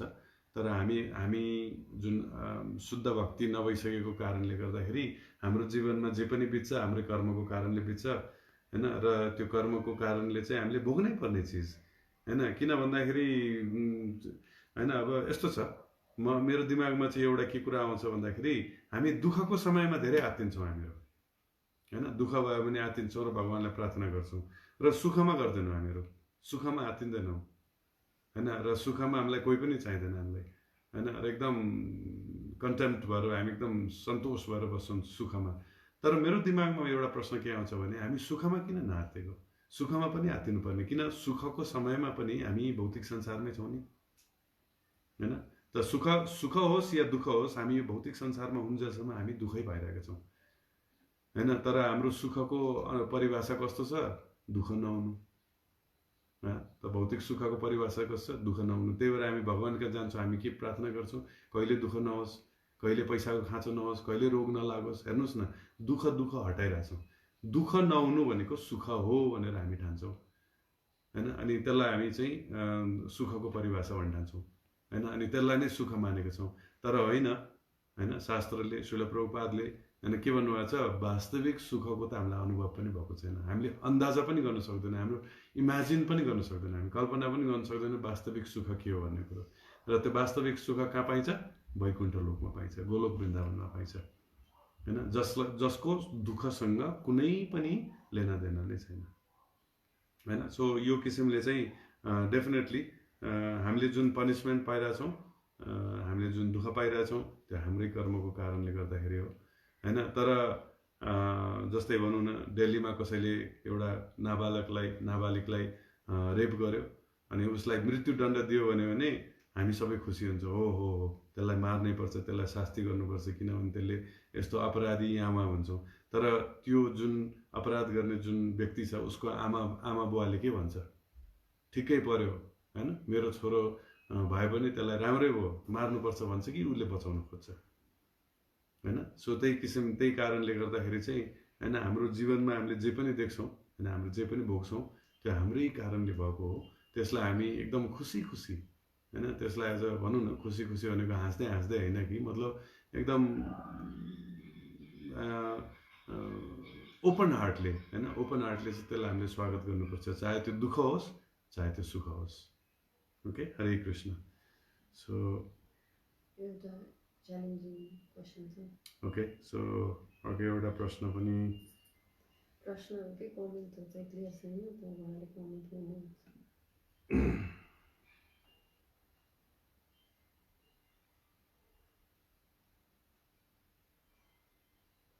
सबैभन्दा मात्र ठुलो श्रीकृष्ण मात्र हुन् भनेर अघि बढ्दा आफैलाई असर पर्छ। सचेत हौँ, शिव विष्णु ब्रह्मा इन्द्र कृष्ण आदि आदि भनेर किटाकिट गरेर अघि नजानुहोला। ओके, हाम्रो विकास खत्रीज्यूले यहाँ लेख्नु भएको रहेछ कमेन्टमा। This is very nice comment. Vikasji तपाईँलाई धेरै धेरै धन्यवाद, यो कुरा उठाउनु भयो। यो कमलको फुलै किन राखियो होइन, प्रोफाइलमा सबैभन्दा मात्र ठुलो श्रीकृष्ण मात्र हुन् भनेर अगाडि बढाउन आफैलाई असर पर्छ। सचेत हौँ, शिव विष्णु ब्रह्मा इन्द्र कृष्ण आदि आदि भनेर किटा काट गरेर अघि नजानु होला। ओके, दिस इज नाइस होइन। सो यसमा मेरो एउटा के भनाइ छ भन्दाखेरि, म पनि हिन्दू समाजमा होइन, हिन्दू परिवारमै मेरो जन्म भयो होइन, काठमाडौँमै मेरो जन्म भएको थियो। र म चाहिँ के भन्छु भने हिन्दू नो बिन्दु होइन, किनभने हिन्दू जस्तो सबभन्दा कम्प्लिकेटेड धर्म पनि कुनै पनि छैन होइन, किनभने यसमा ज्ञान यति धेरै छ कि, ज्ञान यति धेरै छ, यति भास्ट छ। र साँच्चै के भन्ने हो भने सनातन धर्ममा यो आधारित भएकोले गर्दाखेरि होइन, जस्तै हाम्रो ग्रन्थहरू भगवत गीता होइन, हाम्रो पुराणहरू होइन, तपाईँको उपनिषदहरू, 4 वेदहरू, त्यसको आधारमा यदि हामीले हेर्छौँ भने हामीसँग यति ज्ञान छ कि होइन, त्यो ज्ञान राम्रोसँग हामीलाई प्रस्तुत नगरेको कारणले गर्दाखेरि हामी कन्फ्युज हुन्छौँ होइन, वी आर कन्फ्युज। सो साँच्चै के भन्ने हो भने मेरो यङ बेलाको जुन लाइफ छ त्यो लाइफमा चाहिँ म पनि एकदम कन्फ्युज एउटा हिन्दू थिएँ म होइन। र कतिसम्म कन्फ्युज थिएँ भन्दाखेरि के अरे 33 कोटी देवता, त्यसपछि भगवानको कुराहरू आउँछन्, अनि भगवानमा पनि विष्णु रे, शिव रे, अनि नारायण रे, अनि हरि रे होइन, कृष्ण रे, अनि विभिन्न किसिमका अवतारहरू होइन, राम होइन, नरसिंहदेव, यस्तो किसिम, मत्स्य अवतार, कच्छ अवतार, कहिले जनावर पनि लिइदिएको छ आका होइन अवतारमा। यो सबै कन्फ्युजन थियो। अनि यसको एउटा कुनै सिस्टमेटिक एजुकेसन पनि नभएको होइन, र हाम्रो समाजमा बुवा आमा अङ्कल आन्टी साथीभाइहरूलाई पनि थाहा नभएको कारणले गर्दाखेरि मैले धेरैलाई प्रश्न गरेको थिएँ, यो के हो, को हो खास, वास्तवमा भगवान् को हुनुहुन्छ, यो देवी देवताहरू को हुन् होइन, यिनीहरू सबै बराबर हुन् कि यिनीहरू डिफ्रेन्ट हुन् कि के हुन् भन्ने होइन, यो प्रश्नहरू मैले गर्थेँ, मनमा उठ्थ्यो। तपाईँहरूलाई पनि उठेको होला, तपाईँले पनि अहिले यहाँ प्रस्तुत गर्नुभयो र अरूहरूले पनि प्रस्तुत होइन मनमा उठाउन सक्छ। तर यसमा चाहिँ मलाई चाहिँ कस्तो भयो भन्दाखेरि होइन, मलाई यो बुझाउने मान्छे नभएकोले गर्दाखेरि एउटा पोइन्टमा गएर मैले के गरेँ, यो हिन्दू धर्म बेकार, बरु क्रिस्चियनहरू बेटर छ।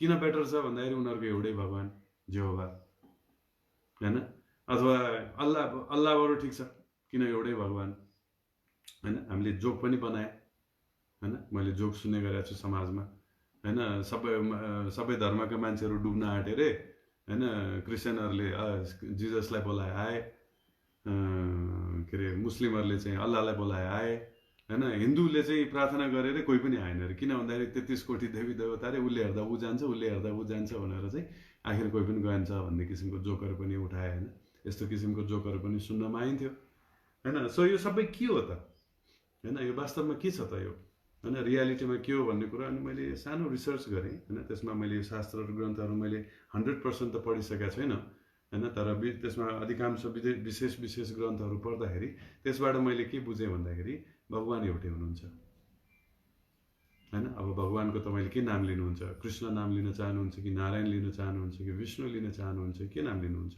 शिव लिन चाहनुहुन्छ कि हैन। सो भगवान हैन एकै हुनुहुन्छ। त्यो भगवान एकजना भगवानको विस्तारित हैन विस्तारित अवतारहरू हो सबैजना। र त्यसपछि भगवानको हैन यो भौतिक संसार चलाउनको लागि डिपार्टमेन्टहरू बनाइएको छ हैन। कुनै मेघको डिपार्टमेन्ट छ, कोही अग्निको डिपार्टमेन्ट छ, कोही सूर्यको डिपार्टमेन्ट छ, कोही चन्द्रको डिपार्टमेन्ट छ हैन। सो यो सबै डिपार्टमेन्ट हेडहरूलाई चाहिँ के भन्छ भन्दाखेरि देवी देवताहरू हुन्छ हैन। अब गणेश शुभ कार्यको लागि लेखनदास हुनुहुन्छ हैन। इन्द्र मेघराज हुनुहुन्छ, मेघको देवता हुनुहुन्छ हैन।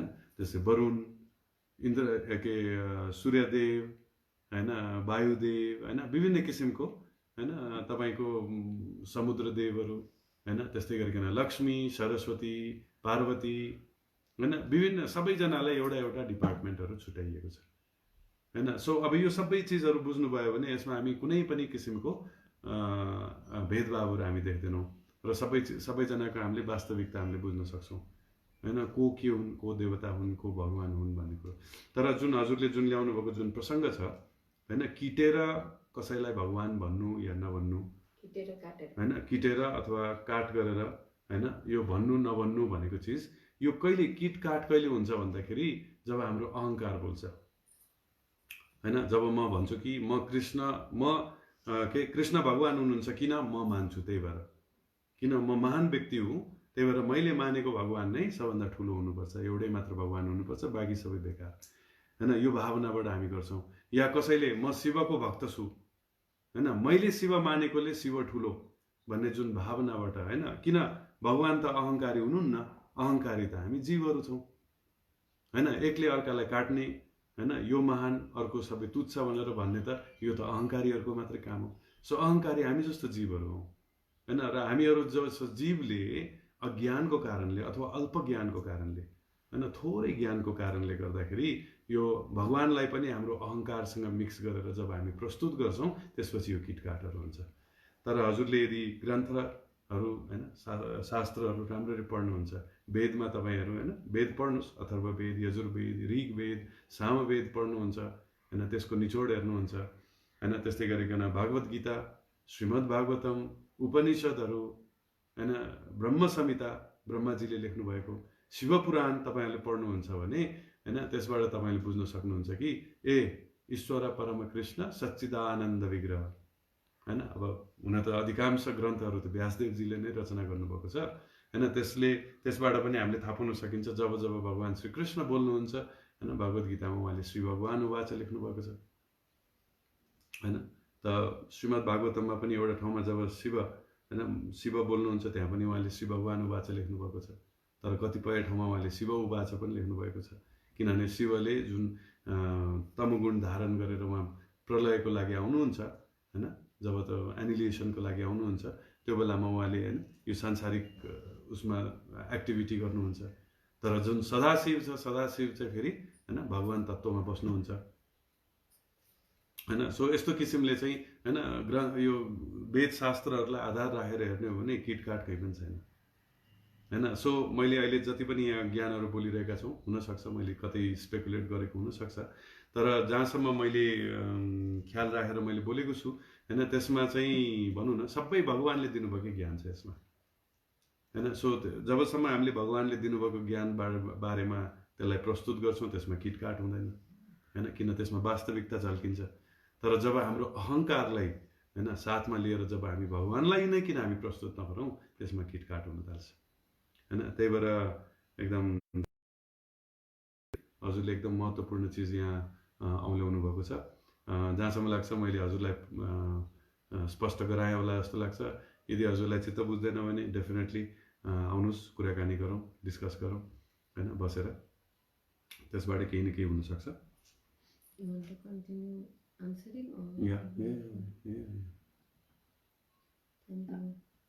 हरे कृष्ण प्रभुजी, भगवानको कर्म हुन्छ कि हुँदैन?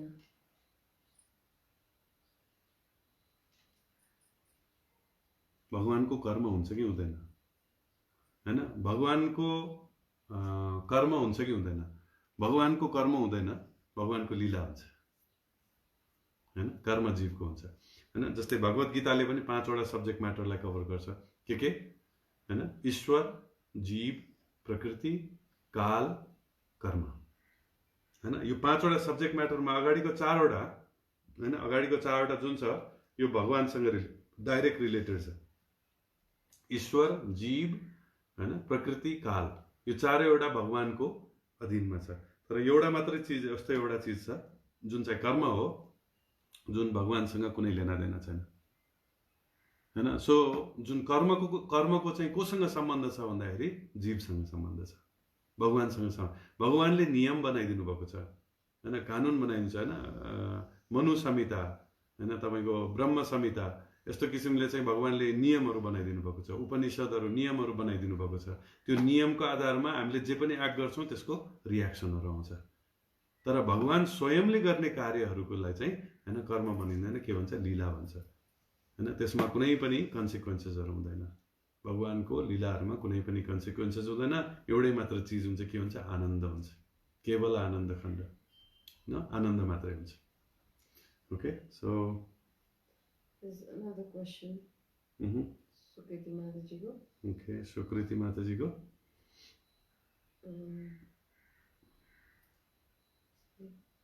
भगवानलाई हाम्रो भौतिक कुराहरुसँग के मतलब छैन आत्मासँग मात्र मतलब छ भनिन्छ तर जब भौतिक लेभलमा उतार चढाव आउँछ सुख दुःख आउँछ त्यति बेला हामी भन्छौं भगवानको प्लान हो के रङ हो के भन्नु रङ ओके भगवानको प्लान हो भनेर भन्नुमा त केही हैन यहाँ हजुरले सुन्नुभयो होला प्रश्न हैन भगवानलाई हाम्रो भौतिक कुराहरुसँग केही मतलब छैन आत्मासँग मात्र मतलब छ भनिन्छ तर जब भौतिक लेभलमा हैन उतार चढाव आउँछ सुख दुःख आउँछ त्यति बेला हामी भन्छौं भगवानको प्लान हो के यो भन्नु रङ हो भनेर उहाँले सोध्नु भएको छ वेल यो प्रश्नको उत्तर अघि पनि हामीले चर्चा गरिसकेका छौं झन्डै त्यसैमा आन्सर आउँछ तर पनि हजुरको प्रश्नलाई डाइरेक्ट आन्सर दिने हो भने चाहिँ कुनै पनि हाम्रो जीवनमा कुनै पनि चीजहरु आउँछ त्यसलाई भगवानको कृपा सम्झिनु अथवा हैन भगवानको प्लान हो भनेर सम्झिनु त्यसमा कुनै गल्ती छैन हैन आज पनि म एउटा लेक्चर सुनिरहेको थिएँ प्रभुपादको लेक्चरमा चाहिँ प्रभुपादले के भन्नुहुन्छ Krishna is present everywhere in everyone's heart सर्वस्य चाहम हृदय सन्निविष्टो ने सबैको हृदयमा हुनुहुन्छ what to talk about heart in every atom भन्नुहुन्छ Prabhupada in every atom there is परमात्मा हैन हरेक प्राणीको हैन हृदयमा मात्र हैन कि हरेक एटममा चाहिँ हैन भगवानको प्रेजेन्स हुन्छ तर हामी मूर्ख हैन कन्डिसन सोलले गर्दाखेरि चाहिँ हैन हामी कन्डिसन भएको नाताले चाहिँ हामीले त्यो देख्न सक्दैनौं हैन हामीले देख्न सक्दैनौं हैन त्यही भएर भगवान हरेक चीजमा हुनुहुन्छ हरेक चीजमा हुनुहुन्छ सो यस हाम्रो जीवनमा जे पनि हुनुहुन्छ भगवानकै प्लान हुनुहुन्छ तर प्रब्लम कहाँनिर छ भन्दाखेरि हामीले त्यसलाई कसरी हेर्ने हैन र कुनै पनि भक्तले भनौं न हाम्रो लाइफमा जे पनि नराम्रो हुन्छ यो पनि भगवानकै प्लान हो भनेर भन्नुमा यदि कुनै पनि खराबी छैन यदि त्यो भएको दुःखबाट त्यो भएको नराम्रो चीजबाट उसले लेसन लिन्छ उसले शिक्षा लिन्छ उसले सुधार गर्छ त्यसलाई हैन त्यो नराम्रो बाटोबाट उ निस्केर राम्रो बाटोमा लिन्छ भने यस दैट इज भगवानको प्लान भगवानले हामीलाई सिकाउनको लागि दिनुहुन्छ यो दुःखको समय तर यदि होइन हैन हामी भनौं न चाहे दुःखको के कुरा गर्नुहुन्छ यदि हामी भक्ति गरेर सुखको आशै गर्छौं भने पनि त्यो पनि गलत हो फेरि हैन किनभने भक्ति गरेर मान्छे सुखी हुन्छ भन्ने ग्यारेन्टी छैन हैन यो जीवनको कुरा गर्दाको है तर सुख कहिले आउँछ जब उसले परम धाम हैन जब वैकुण्ठ गोलोक वृन्दावन जान्छ उसले सुखको अनुभूति त्यो बेलामा गर्छ तर यो जीवनमा उसको कष्टदायी हुन सक्छ हैन हाम्रो भनौं न प्रहलाद महाराजको जीवन हेर्नुस् न बाउ नै दुश्मन कतिजनाले इच्छा छ बाउ दुश्मन भएको बाउले आएर पोइजन खुवाउने हात्तीले कुल्चाउन खोज्ने त्यो उम्लिरहेको तेलमा खसाल्न खोज्ने सर्प भएको ठाउँमा लगेर राख्दिने तरवारले काट्न खोज्ने हैन आफ्नै बाउ हेर्नुस् त दुश्मन त्यो भन्दा दुःखदायी के होला तर त्यसलाई फेरि हैन प्रहलाद महाराजले भगवानकै हैन देन सम्झिनुहुन्छ भगवानकै इच्छा सम्झिनुहुन्छ हैन आफ्नो कर्मको फल सम्झिनुहुन्छ होइन एकदम खुसी खुसी जब उहाँलाई थाहा थियो होइन प्रहलाद महाराजलाई थाहा थियो कि उहाँको बाउले उहाँलाई दुधमा बिख मिलाएर दिनुभएको छ भनेर थाहा थियो उहाँको आमालाई पनि थाहा थियो होइन कयादुलाई पनि थाहा थियो कि यसमा बिख छ भनेर होइन हिरण्यकशिपुले दिनुभएको तैपनि उहाँले के भन्नुभयो ओके कृष्ण तपाईँ मेरो बुवाको हातबाट मलाई बिख खुवाउन चाहनुहुन्छ भने कृष्ण अर्पण भन्नुभयो त्यो पनि खाइदिनु न बुझ्नुभयो नि सो यस होइन भगवान् र या अघि अघि भनेको कुरा याद आयो होइन सो हिजो हामी रामायण पढ्दैथ्यौँ र रामायणको जुन अगाडिको जुन प्रलगमा पढ्दाखेरि एउटा रमाइलो चर्चा के आयो भने रावणको जुन त्यो लडाइँ थियो होइन आरण्यका के अरे उसको राजाको नाम के अनरण्य होइन अनरण्य राजा हुन्छ अयोध्याको होइन अनरण्य राजासँग जुन रावणको लडाइँ हुन्छ र पुरै होइन राक्षस सेनाहरू लिएर आएको हुन्छ र यो राजाले चाहिँ पुरै लडाइँ गर्दै गर्दै गर्दै गर्दै होइन राक्षसहरूले उहाँलाई पराजित गरिदिनुहुन्छ र अन्तिम समयमा होइन जब रावणले उहाँलाई होइन मार्नुहुन्छ होइन उहाँले अब वेपन हान्नुहुन्छ वेपन लागिसकेपछि त्यो राजा ढल्नुहुन्छ र ढलिसकेपछि रावणले पुरै एकदम घमण्ड साथ एकदम छाती फुलाएर बस्नुहुन्छ र राजाले के भन्नुहुन्छ ए रावण घमण्ड नगर्नु म तिम्रो हातबाट मरेको होइन होइन तिमी को हो मलाई मार्न सक्ने मलाई मार्ने त मेरो होइन के भयो भाग्य हो होइन मेरो कर्मले मात्रै मलाई मार्न सक्छ मेरो कर्मफलले मात्रै मार्न सक्छ मेरो भाग्यले मलाई मार्न सक्छ कहिले मर्ने कहिले जन्मिने भने त मेरो भाग्यले लेखेको हुन्छ तिमी त निमित्त मात्रै हो किन घमण्ड गर्छौ तिमीले मारेको होइन मलाई र आज तिमीले मारेनौ भने मलाई म भोलि कुनै न कुनै किसिमले मर्छु मान्छे काल आएर मर्ने हो नि त होइन सो हेर्नुहोस् न त्यो कुन लेभलको अन्डरस्ट्यान्डिङ हो त्यो होइन कुन लेभलको अन्डरस्ट्यान्डिङ हो त्यो तपाईँले बुझ्न सक्नुहुन्छ नि होइन सो त्यही भएर चाहिँ होइन जुन हाम्रो लाइफमा यदि कुनै पनि किसिम होइन कुनै पनि किसिमको चिजहरू हामीलाई भनौँ न हामीले अनुभव गर्छौँ र यो कृष्ण कन्सियसनेसमा एडभान्स गर्नको लागि होइन यो सिचुएसन मलाई दिएको हो भन्ने तपाईँलाई यदि फिल हुन्छ भने यस कुनै पनि सिचुएसनलाई भगवान्को प्लान मान्न सकिन्छ तर होइन दुःख भएको समयमा हामी भगवान्लाई दोष लाउँछौँ भने चाहिँ फेरि त्यो चाहिँ ठिक होइन किनभने हाम्रै कर्मको कारणले आएको थियो okay so we have any more question सुचा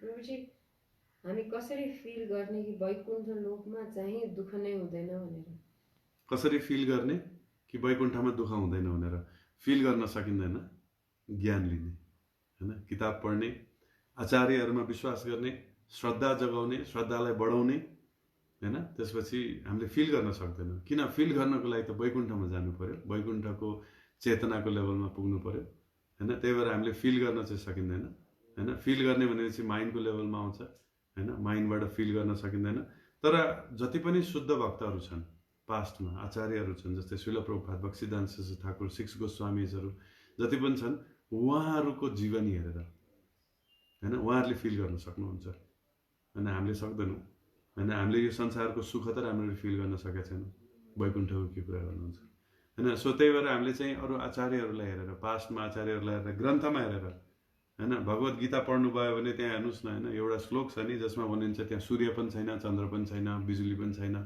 सबै चिजहरू स्वयं प्रकाशमान छन् ए होइन हामी कल्पना मात्र गर्न सक्छौँ होइन त्यही भएर श्रद्धा होइन श्रद्धा राख्नुहोस् कि होइन हामीलाई जुन ज्ञानहरू दिएको छ शास्त्रले अथवा हाम्रो आचार्यहरूले जुन हामीलाई बताउनु भएको चिजहरू छ त्यो पक्कै पनि छ होइन त्यो प्रभुपादले भन्नुभएको छ नि अमेरिकामा गएर होइन एउटा चिज चाहिँ तिमीहरूले फिल गर्नु म तिमीहरूलाई ठग्न आएको होइन म तिमीहरूबाट केही लिन आएको होइन म दिन आएको हो तिमीहरूलाई स्पिरिचुअल वर्ल्ड दिन आएको होइन तिमीहरूलाई ठग्न आएको होइन भन्नुहुन्छ होइन सो हामी अब कस्ता भनौँ न अब होइन यो संसारमा भएको मान्छेहरू नेताहरू डक्टरहरू कस्तालाई होइन एउटा नाइट बसमा जाँदाखेरि ड्राइभरमा हामी विश्वास गर्छौँ श्रद्धा राखेर हामी सुत्छौँ हेर्नुहोस् त एनी टाइम त्रिशुलीमा खसाल्न सक्दैन ड्राइभरले हामीलाई होइन नेताले हेर्नुहोस् न हामीलाई कतिचोटि हामीलाई खतम पारिसक्यो दुःखमा पारिसक्यो 18 घन्टा load सेडिङमा राखिसक्यो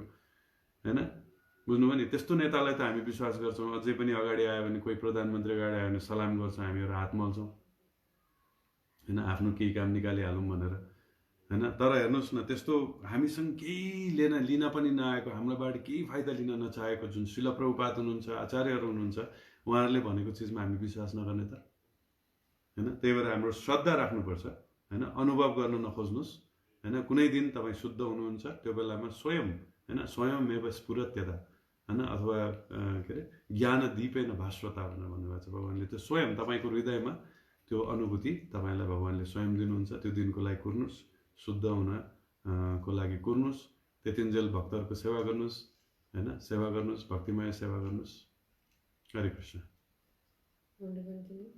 Okay, so one more question we can take. Two more, sir. Euta anonymous. Okay. Whatever happens in life is considered due to our karma. But in life, some people faces abuse and similar circumstances. And in such case, when our self-esteem is already low because of someone treating us bad, how to understand it's our karma? Sometimes people tolerate abuse thinking that's त्यो मलाई चाहिँ उसमा पढाइदिनु नि त WhatsApp-मा एकछिन है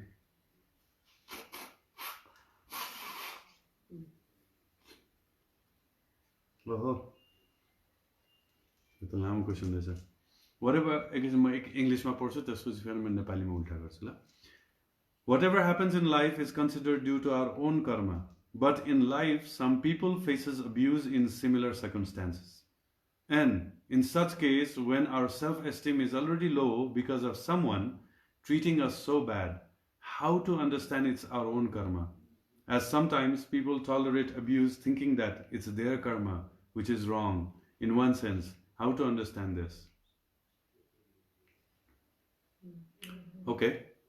in addition to त्यसमा अझै एडिसन पनि छ In addition to above question, many times abusers use this tactic for artificially making it victim's fault, saying, "This is your karma. That's why I'm torturing you." Hari bol. Very true.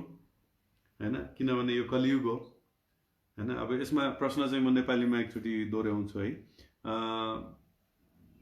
हाम्रो जीवनमा जे पनि राम्रो नराम्रो हुन्छ त्यो आफ्नै कर्मको कारणले हुन्छ भन्ने कुरो हामीले बुझेका छौं हैन तर कहिलेकाहीँ कसैले हामीलाई नराम्रो गर्यो र सायद मेरै कर्म थियो होला मैले यो मान्छेलाई पहिला केही नराम्रो गरेको थियो होला त्यही भएर यसमा यो भएको त्यो भएको भन्ने किसिमले चाहिँ हैन हामीले त्यसलाई सहन्छौं तर कहिलेकाहीँ के गर्दिन्छ भन्दाखेरि जो मान्छेले तपाईलाई एक्सप्लोइट गरिरहेछ हैन एक्सप्लोइट गर्न चाहन्छ उसले यही ट्याक्टिक युज गरेर हैन यही चीजलाई नै प्रयोग गरेर तपाईबाट के नाजायज फाइदाहरु उठाउने हैन त्यो पनि गर्ने गरेछ यो सहनु ठीक हो कि हैन भनेर भन्नुहुन्छ हैन सो वेल यो प्रश्न यो चाहिँ मलाई कहाँबाट सोधेको थियो भन्दा यो प्रश्नको भन्नासाथ एउटा चीजहरु हैन यो प्रश्न भन्नासाथ मलाई एउटा इन्सिडेन्ट याद आउँछ हैन मैले चाहिँ बुढा नीलकण्ठमा क्लास दिइरा थिए अनि त्यो क्लास दिइराको बेलामा चाहिँ मैले गौतम बुद्ध हैन सिद्धार्थ गौतम बुद्धको बारेमा चाहिँ मैले उदाहरण दिएको थिए र त्यसमा चाहिँ टलरेन्सको कुरा आएको थियो हैन सहनशीलताको कुरा आएको थियो र टलरेन्सको सिलसिलामा चाहिँ हैन गौतम बुद्धले हेर्नुस् न हैन कस्ता मान्छेहरु आए के गरे टलरेट गरे हरिदास ठाकुरले हैन मुस्लिम राजाहरुबाट टलरेट गरे उहाँ हरिदास ठाकुर त्यस्तो महान भक्त भइकन उहाँ कहिले पनि जगन्नाथपुरीको दर्शन गर्न भित्र जगन्नाथको दर्शन गर्न जानु भएन हैन उहाँ ह्युमिलिएट भएर बस्नु भयो हैन उहाँको त के कुरा गर्नुहुन्छ सनातन गोस्वामी रूप गोस्वामीहरु मुस्लिमहरुसँग उहाँ त एकदम हैन पूरा पक्का ब्राह्मण परिवारमा जन्म भएको तर मुस्लिमहरुसँग सेवा गरेको कारणले गर्दाखेरि उहाँले आफुलाई हैन लायक सम्झिनुहुन्न हेर्नुस् न यस्तो ह्युमिलिएसनहरु हैन ह्युमिलिटीको कुरा आउँछ ह्युमिलिएसनको कुराहरु आउँछ हैन सो उदाहरणहरु हेर्दाखेरि त एकदम सहन गर्नुपर्छ हामीले हैन र हाम्रो जीवनमा जे पनि हुन्छ हैन डेफिनेटली हाम्रै कारण हाम्रै मिस्टेक हो 100% हाम्रै मिस्टेक हो हैन चाहे त्यो अरूहरुले हामीलाई जानिकन हैन हामीबाट नाजायज फाइदा उठाउनको लागि भए पनि कुनै पनि एक्सप्लोइट गर्छ भने पनि त्यो साच्चै भन्ने हो भने हाम्रै मिस्टेक हो त्यो तर मैले क्लासमा पनि यही कुरा गरेको थिएँ हैन सिद्धार्थ गौतमले हैन पुरै हैन सहनु पर्छ जिजस क्राइस्टले के भन्यो, यदि कसैले आएर तिम्रो गालामा एक थप्पड हान्छ भने अर्को गाला थप्पड हान्नु, अर्को गाला थप्नु। अनि फेरि पिट्यो भने नि होइन, जिजस क्राइस्टले के भन्नुभयो, 7 चोटि हान्यो भने 49 चोटि तिमीले सहेर बस्नु होइन, 49 चोटि सहेर बस्नु र 49 चोटि नै त्यो व्यक्तिलाई माफी गर्नु भन्नुभएको छ होइन। जिजस क्राइस्टले के गरेको थियो जिन्दगीमा, हेर्नुहोस् न, उसलाई क्रुसिफाई गर्यो। अनि फेरि लास्टमा के भन्नुहुन्छ, हे भगवान होइन, हे फादर होइन, please forgive them, they don't know anything. Well, त्यो जिजस क्राइस्टको लेभल हो, त्यो गौतम बुद्धको लेभल हो होइन, त्यो हरिदास ठाकुरको लेभल हो। तपाईँको लेभल कुन हो, हाम्रो लेभल कुन छ, त्यो लेभल अनुसार हामीले एक्ट गर्नुपर्छ होइन। सो यो भन्नुको मतलब के हो कि होइन, यो होइन कि होइन हाम्रो जीवनमा हाम्रो जे पनि आउँछ होइन, हामीले सहनुपर्छ, यो गर्नुपर्छ, तर भित्र मुरमुरिरहेको हुन्छ होइन, यसले मलाई एक्सप्लोइट गर्यो, यो होइन, यो त मेरो कर्म हुनै सक्दैन, यो मान्छेले मलाई नाजायज फाइदा लियो भन्ने किसिमको पुरा जलन भइरहेछ भित्रभित्र चाहिँ होइन। तर बाहिर चाहिँ हामी होइन यो हाम्रै कर्म हो कि क्या हो भनेर सोच्छौँ भने यो काम गर्दैन यो होइन। सो होइन, सो भित्र हाम्रो जुन चेतना छ, हाम्रो जुन चेतनाको जुन स्तर छ, त्यो स्तरबाट हामीले जुन किसिमको हाम्रो फिलिङहरू आउँछ, होइन यो मलाई एक्सप्लोइट गरेको हो भन्ने फिल आउँछ भने त्यसलाई तपाईँले एक्सप्लोइटेसनै फिल गर्नुपर्छ होइन। तर अल्टिमेटली तपाईँ शुद्ध हुँदै जाँदाखेरि तपाईँले बुझ्दै जानुहुन्छ कि होइन यो सबै आफ्नै कर्मको फल हो होइन। र कहिलेकाहीँ आफ्नो कर्मको फल मात्रै होइन, आफूले सङ्गत गरेको अर्को मान्छेको फल पनि आउँछ, कर्मको फलहरू पनि आउँछ होइन। हाम्रो गुरुदेवहरूले पनि बताउने गर्नुभएको छ होइन, मैले लाइफमा दुःख पाइरहेको मेरो शिष्यहरूको कारणले गर्दा भनेर भन्नुहुन्छ, डाइरेक्ट भन्नुहुन्छ उहाँहरूले होइन। सो डेफिनेटली होइन, एक्सप्लोइटेसन भन्ने चिज आफ्नो ठाउँमा छ, तर अल्टिमेटली हेर्ने हो भने देयर इज नो एक्सप्लोइटेसन होइन, देयर इज नो एक्सप्लोइटेसन। पक्कै पनि हेर्नुहोस् न, हामीले होइन यो कृष्ण कन्सियसनेसमा आउनुभन्दा अधिकांश भक्तहरू त के थियो, मांसाहारी थियो होइन। केही न केही चिजले, नराम्रो चिज, इभन अहिले कृष्ण कन्सियसनेसमै आइसकेपछि पनि हामीले कति पाप कर्महरू गरिरहेका छौँ, पाप कर्म गर्नेहरूलाई साथ दिइरहेका छौँ होइन। भने होइन हाम्रो पूर्व जन्महरूमा हामी कस्तो कस्तो किसिमको हामीले पाप कर्महरू गरिरहेको होला त, हामीले कस्तो कस्तो किसिमको हामीले जघन्य अपराधहरू गरेको होला। जगाई मदाई भन्दा त कम छैन होला हामीहरू होइन। जगाई मदाई हामी चाहे रेपिस्ट थियो कि मर्डरर थियो कि हामीहरू होइन, हामीहरू आततायी थियो कि होइन, अर्काको बिगार गर्ने मान्छे थियो कि, हामी सिकारी थियो कि, बुझ्नुभयो नि, हामीहरू होइन अरूहरूलाई दुःख दिने हाम्रो सोख थियो कि, हामी एकदम ईर्ष्यालु व्यक्ति थियौँ कि, हुन त यी जीवनमा पनि छ कतिपय मात्रामा होइन। सो त्यही भएर चाहिँ हाम्रो जीवनमा जे पनि आउँछ हाम्रै कर्मको फल हो, तर हजुरको चेतनाले के भन्छ त्यसलाई होइन, एक्सप्लोइटेसन भन्छ कि कर्मफल भन्छ, त्यो तपाईँको हातमा छ। हरे कृष्ण।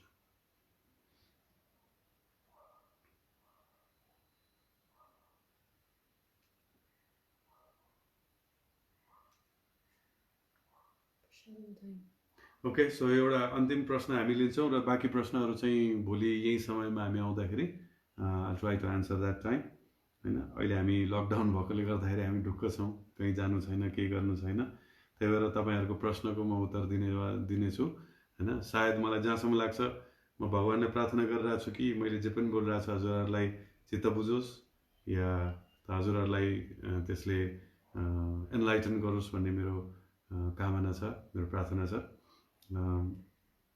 ओके, सो हाम्रो वीरेन्द्र चन्द प्रभुजीले सोध्नु भएको छ, could you explain something about Vedic concept of disease होइन। अब यो रोगको बारेमा वेद शास्त्रले के भन्छ भन्ने कुरा गर्छ भने चाहिँ एकदम तपाईँले त मेरो मनको कुरा लिनु एकदम उठाइदिनु भयो होइन।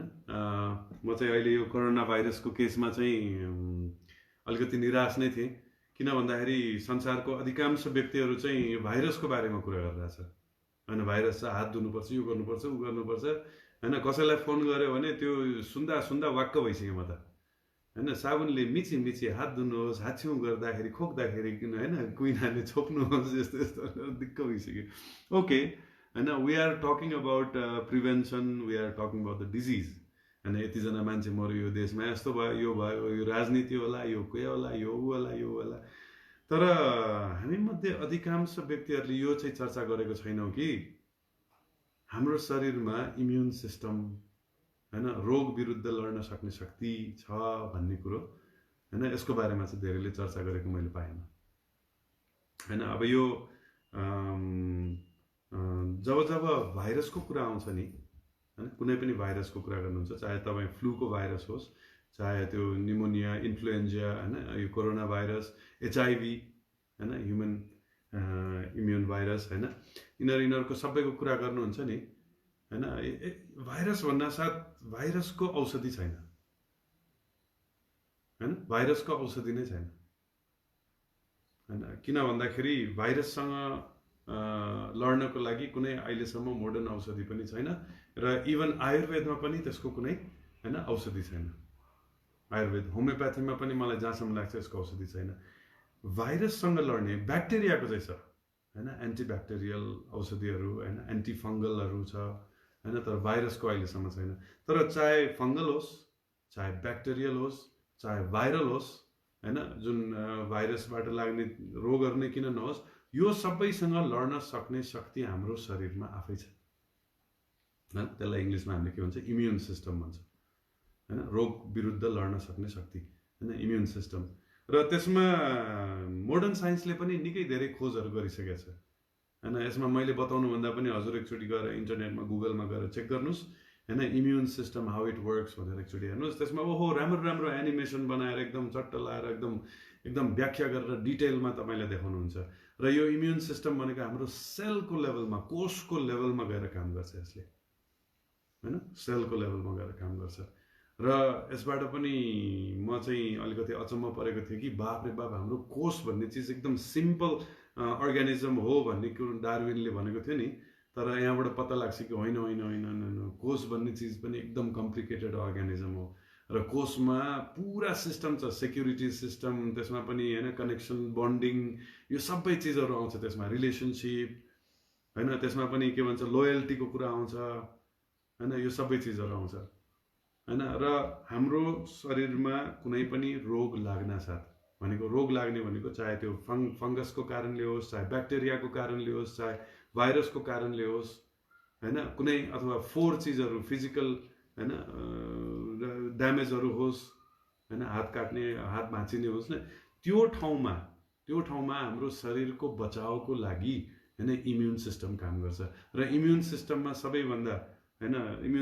सबैभन्दा बढी ठुलो योगदान कसको छ भन्दाखेरि व्हाइट ब्लड सेल्सहरूको छ हैन सेता रक्तकोषहरू हैन जस्तो व्हाइट ब्लड सेल्सहरूले के गर्छ भन्दाखेरि उनीहरूले रोगसँग लड्ने कुनै पनि त्यहाँ भाइरस छ भने ऊ जान्छ त्यो भाइरसलाई खाइदिन्छ हैन भाइरसलाई आफूभित्र तान्छ र आफ्नो भित्र यस्तो किसिमको एन्जाइम निकाल्छ कि जसले त्यो भाइरसलाई डिजल्भ गरिदिन्छ मारि नै दिन्छ हैन त्यस्तो किसिमको चाहिँ हाम्रो सिस्टम हुन्छ र त्यो मात्र नभइकन त्यो व्हाइट ब्लड सेल लड्दै गएपछि सयौं भाइरसहरूले खाइसकेपछि ऊ यति कमजोर हुन्छ कि उसलाई थाहा छ कि यदि हैन म कमजोर छु र मलाई भाइरसले आएर अट्याक गर्यो भने म फेरि त्यो भाइरसको हैन तपाईको भाइरस बढ्ने एउटा स्थान बन्छु भनेर उसले के गर्छ थाहा छ आफूलाई मार्छ आत्महत्या गर्छ हैन आफ्नो शरीरलाई बचाउनको लागि त्यो व्हाइट ब्लड सेलले आफूलाई मार्छ हैन अनि त्यही सबै हैन भाइरसहरू मरेको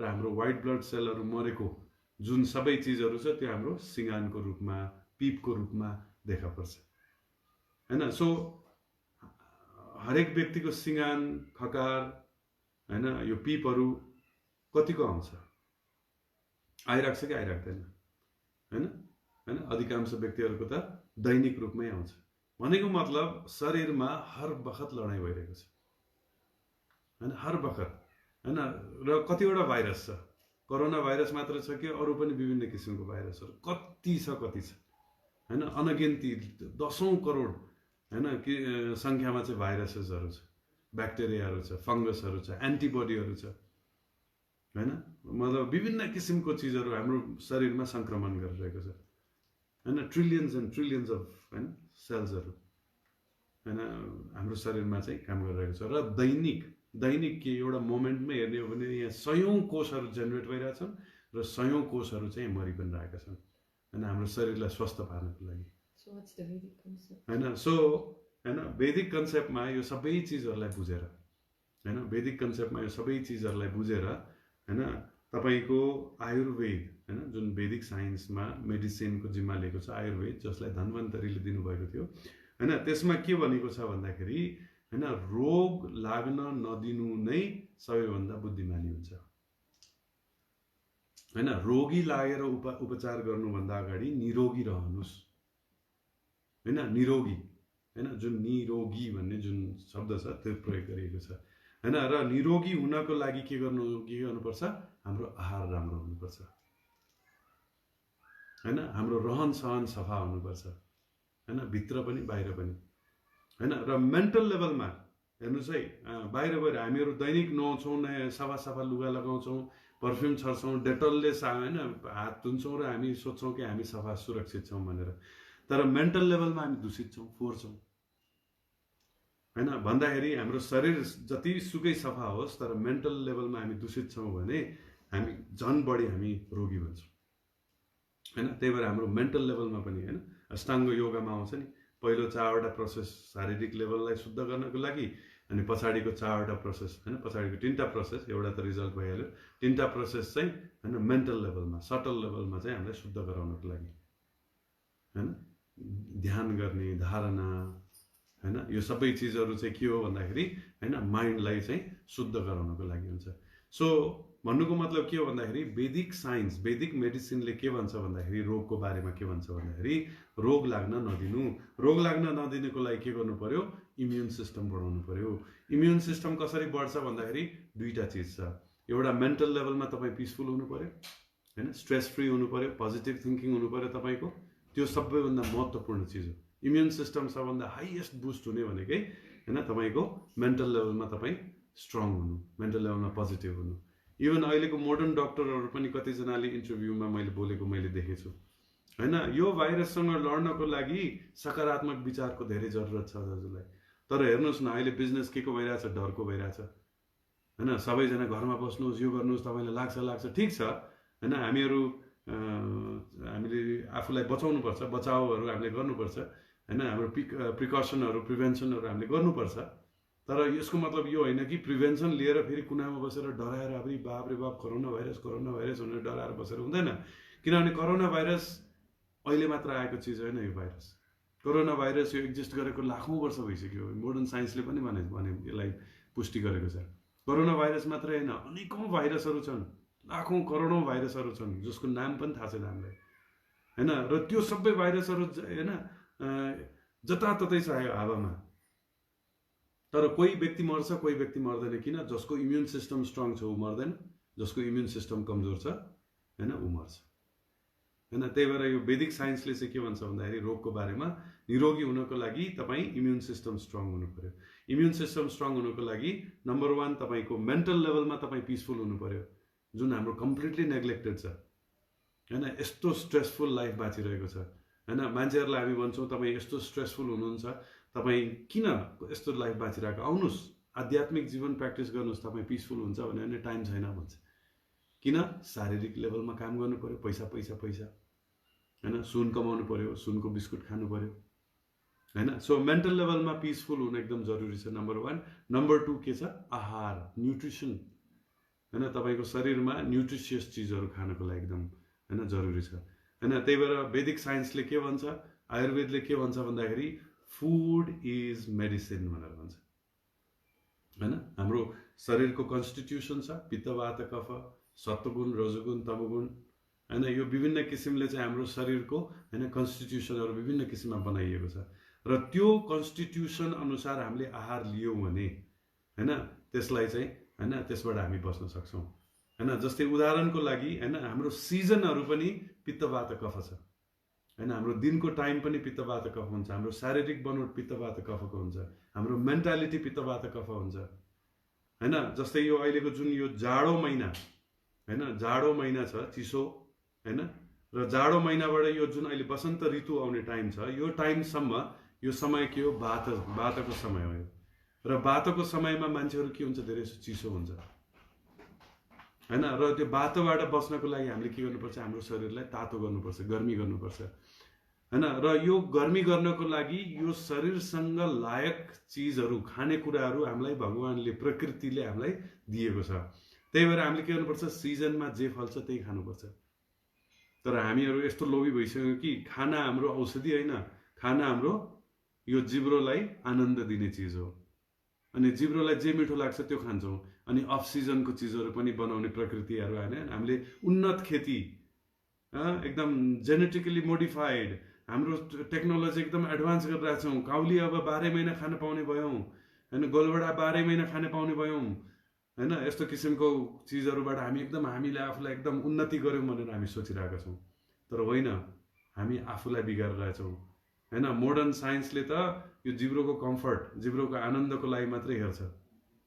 तर जुन अफ सिजनको खाना खानाले के हुन्छ त होइन, कतिको बिगार हुन्छ हाम्रो शरीरमा होइन, यो चिज चाहिँ हामीले पढेन। तर आयुर्वेदले यसको कुरा गर्छ, यो सिजनमा जे खाना फल्छ, तपाईँ जुन लोकालिटीमा बस्नुहुन्छ त्यही लोकालिटीमा जे फल्छ, फेरि तराईको चिज यहाँ ल्याएर नखानुहोस् होइन। खानु मन छ भने तराई जानुहोस्, खानुहोस् तराईमा गएर बसेर होइन। काठमाडौँमा बसेर काठमाडौँमा जे फल्छ त्यही खानुपर्छ। मलाई कुन चाहिँ राजा त मलाई याद छैन, पहिलाको हाम्रो यो शाह डाइनेस्टीको राजा मध्येमा एउटा कुन चाहिँ त्रिभुवन महेन्द्र कसको राजाको प्लान थियो रे भन्ने मैले सुनेको थिएँ। के प्लान भन्दाखेरि काठमाडौँको छेउछेउमा डाँडा डाँडा भएको ठाउँमा, पहाड पहाड भएको ठाउँमा चाहिँ बस्ती राख्ने रे, अनि बिचमा खेती गर्ने। त्यसको दुईटा चिज छ, एउटा सिजनको खाना खान पाइन्छ, अर्को सेल्फ सफिसियन्सी हुन्छ भन्ने प्लान थियो अरे। तर उल्टो भयो होइन, उल्टो भयो। के भयो होइन, केही पनि चिज फलाउने ठाउँ छैन, घर फल्यो। अनि काठमाडौँमा बस्ने मान्छेले कहाँको चिज ल्याउनु पर्यो, चाइनाबाट, इन्डियाबाट सामान ल्याउनु पर्यो खानेकुराहरू। अनि चाइनामा फलेको चिज, इन्डियामा फलेको चिजले काठमाडौँको जुन वातावरणमा बसेको मान्छेले खायो भने कसरी निको हुन्छ, कसरी निरोगी हुन्छ ऊ? रोगी त हुने नै भइहाल्यो, इम्युन सिस्टम त डाउन हुने भइहाल्यो। अनि कोरोना भाइरस के एउटा साधारण फ्लूको भाइरसले पनि हामीलाई मार्छ होइन। त्यही भएर यो वैदिक जुन हेल्थ सिस्टम छ होइन, आयुर्वेदले जिम्मा लिएको छ, त्यसमा चाहिँ हाम्रो के छ, एकदम साइन्टिफिक वेमा यो सबै चिजहरूको बारेमा चर्चा गरिएको छ होइन। र चिन्ता नगर्नुहोस् वेस्टर्नर्सहरू होइन, हामी त विदेशीहरूको फलो गर्छौँ। विदेशीहरूले अङ्ग्रेजी बोले हामी अङ्ग्रेजी बोल्छौँ होइन। विदेशीहरूले हामीले प्यान्ट कट्टु लगाए हामी पनि त्यही लगाउँछौँ होइन। हामी धोती लाउन, हाम्रो दौरा सुरुवाल लाउनबाट हामी चिन्ता गर्छौँ, कसैले लगायो भने पाखे हुन्छ भनेर सोच्छौँ। चिन्ता नगर्नुहोस्, त्यही कुहिरेहरू अहिले ओमको उच्चारण गर्दैछन्। त्यही कुहिरेहरू कुनै काम सुरु गर्न अगाडि स्वस्ति वाचन गर्छन् कोर्टमा होइन, चर्च उसमा के भन्छ तपाईँको पार्लियामेन्टमा होइन। त्यही कुहिरेहरूले होइन आयुर्वेदलाई अब बिस्तारै पाउँदैछन् बिचराहरू। के भन्छ यो हल्दी होइन, यो के भन्छ बेसार खान नसकेर बेसारको क्याप्सुल बनाएर खाइरहेका छन्, अदुवा खान नसकेर अदुवाको क्याप्सुल बनाएर खाइरहेका छन्। बिस्तारै चिन्ता नगर्नुहोस्, जब उहाँहरूले आयुर्वेदलाई पूर्ण रूपमा होइन जब स्वीकार गर्नुहुन्छ, चिन्ता नगर्नुहोस्, उहाँहरूले नै बनाएको होइन जुन आयुर्वेदको कम्पनी जब नेपालमा आउँछ, उनीहरूकै औषधि किनेर हजुरले पनि खानुहुन्छ र उनीहरूकै सिस्टममा हजुर जानुहुन्छ। तर मेरो भनाइको अर्थ के हो भन्दाखेरि आयुर्वेद हाम्रो धन सम्पत्ति हो, हाम्रो पुर्खा होइन, हाम्रो संस्कृतिमै भएको चिज हो, यो पुर्खाले दिएको चिज हो। यसलाई हामीले अलिकति ध्यान दिएर अलिकति साइन्टिफिक दिमागले होइन, म पनि अब साइन्स अलिकति पढाइ भएकोले गर्दाखेरि यो सबै चिज बुझ्नलाई धेरै सजिलो भएको छ होइन। र त अलिकति बुद्धि लगाएर हजुरले यो आयुर्वेद भनेको के हो होइन, वैदिक system of taking care of yourself के हो भन्ने कुरो तपाईँले हेर्नुभयो भने होइन, मान्छे कहिले पनि रोगी हुँदैन। कोरोना भाइरसको बाउ आए पनि के हुँदैन, बाजे आए पनि के हुँदैन। हरे कृष्ण। सो शिल प्रभुपाद की जय। सो प्रश्नहरू त अझै पनि यहाँ मैले धेरै देखेँ सोधिएको, मलाई धेरै धेरै धन्यवाद। हजुरहरू यहाँ आएर हेर्नु भइरहेको छ र मलाई पनि बोल्नलाई प्रोत्साहन हुन्छ, किनभने यो जुन डिभाइस छ होइन, यो क्यामेरामा हेरेर बोल्नु साह्रै नरमाइलो छ, किन भन्दाखेरि मेसिनसँग बोलेको जस्तै लाग्छ। अनि झन् त्यसै क्यामेराको छेउमा आफू बोलिरहेको आफैले हेर्नु पर्दाखेरि त झनै गाह्रो छ। तर यहाँ सबै कमेन्टमा तपाईँहरूले यहाँ सबै चिजहरू प्रश्नहरू सोधिराख्नु भएको छ, बिचमा यस्तो यस्तो उडिरहेको छ होइन। त्यो देख्दाखेरि चाहिँ यहाँ यो मेसिनको पछाडि कोही व्यक्ति बसेर सुनिरहेको छ, हेरिरहेको छ भन्ने अनुभूति भएपछि चाहिँ अलिकति बोल्न पनि सजिलो हुने रहेछ होइन। त्यही भएर धेरै धेरै धन्यवाद यति समय मसँग बिताउनु भयो।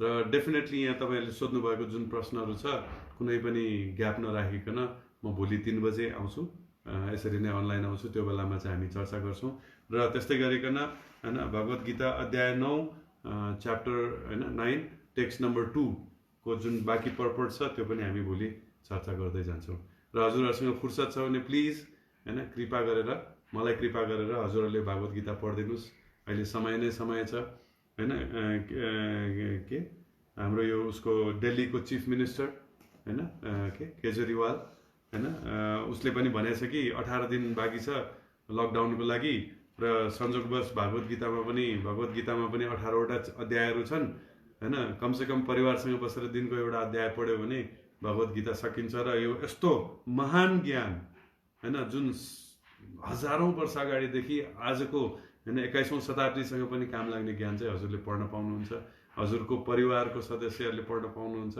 र सबैले यो पढेर फाइदा हुन्छ होइन त्यही कारणले चाहिँ म हजुरलाई आग्रह गर्न चाहन्छु कि प्लिज पढ्नुहोस् र भोलि क्लासमा आउनुहोस् धेरै रमाइलो हुन्छ श्रील प्रभुपाद की जय हरे कृष्ण।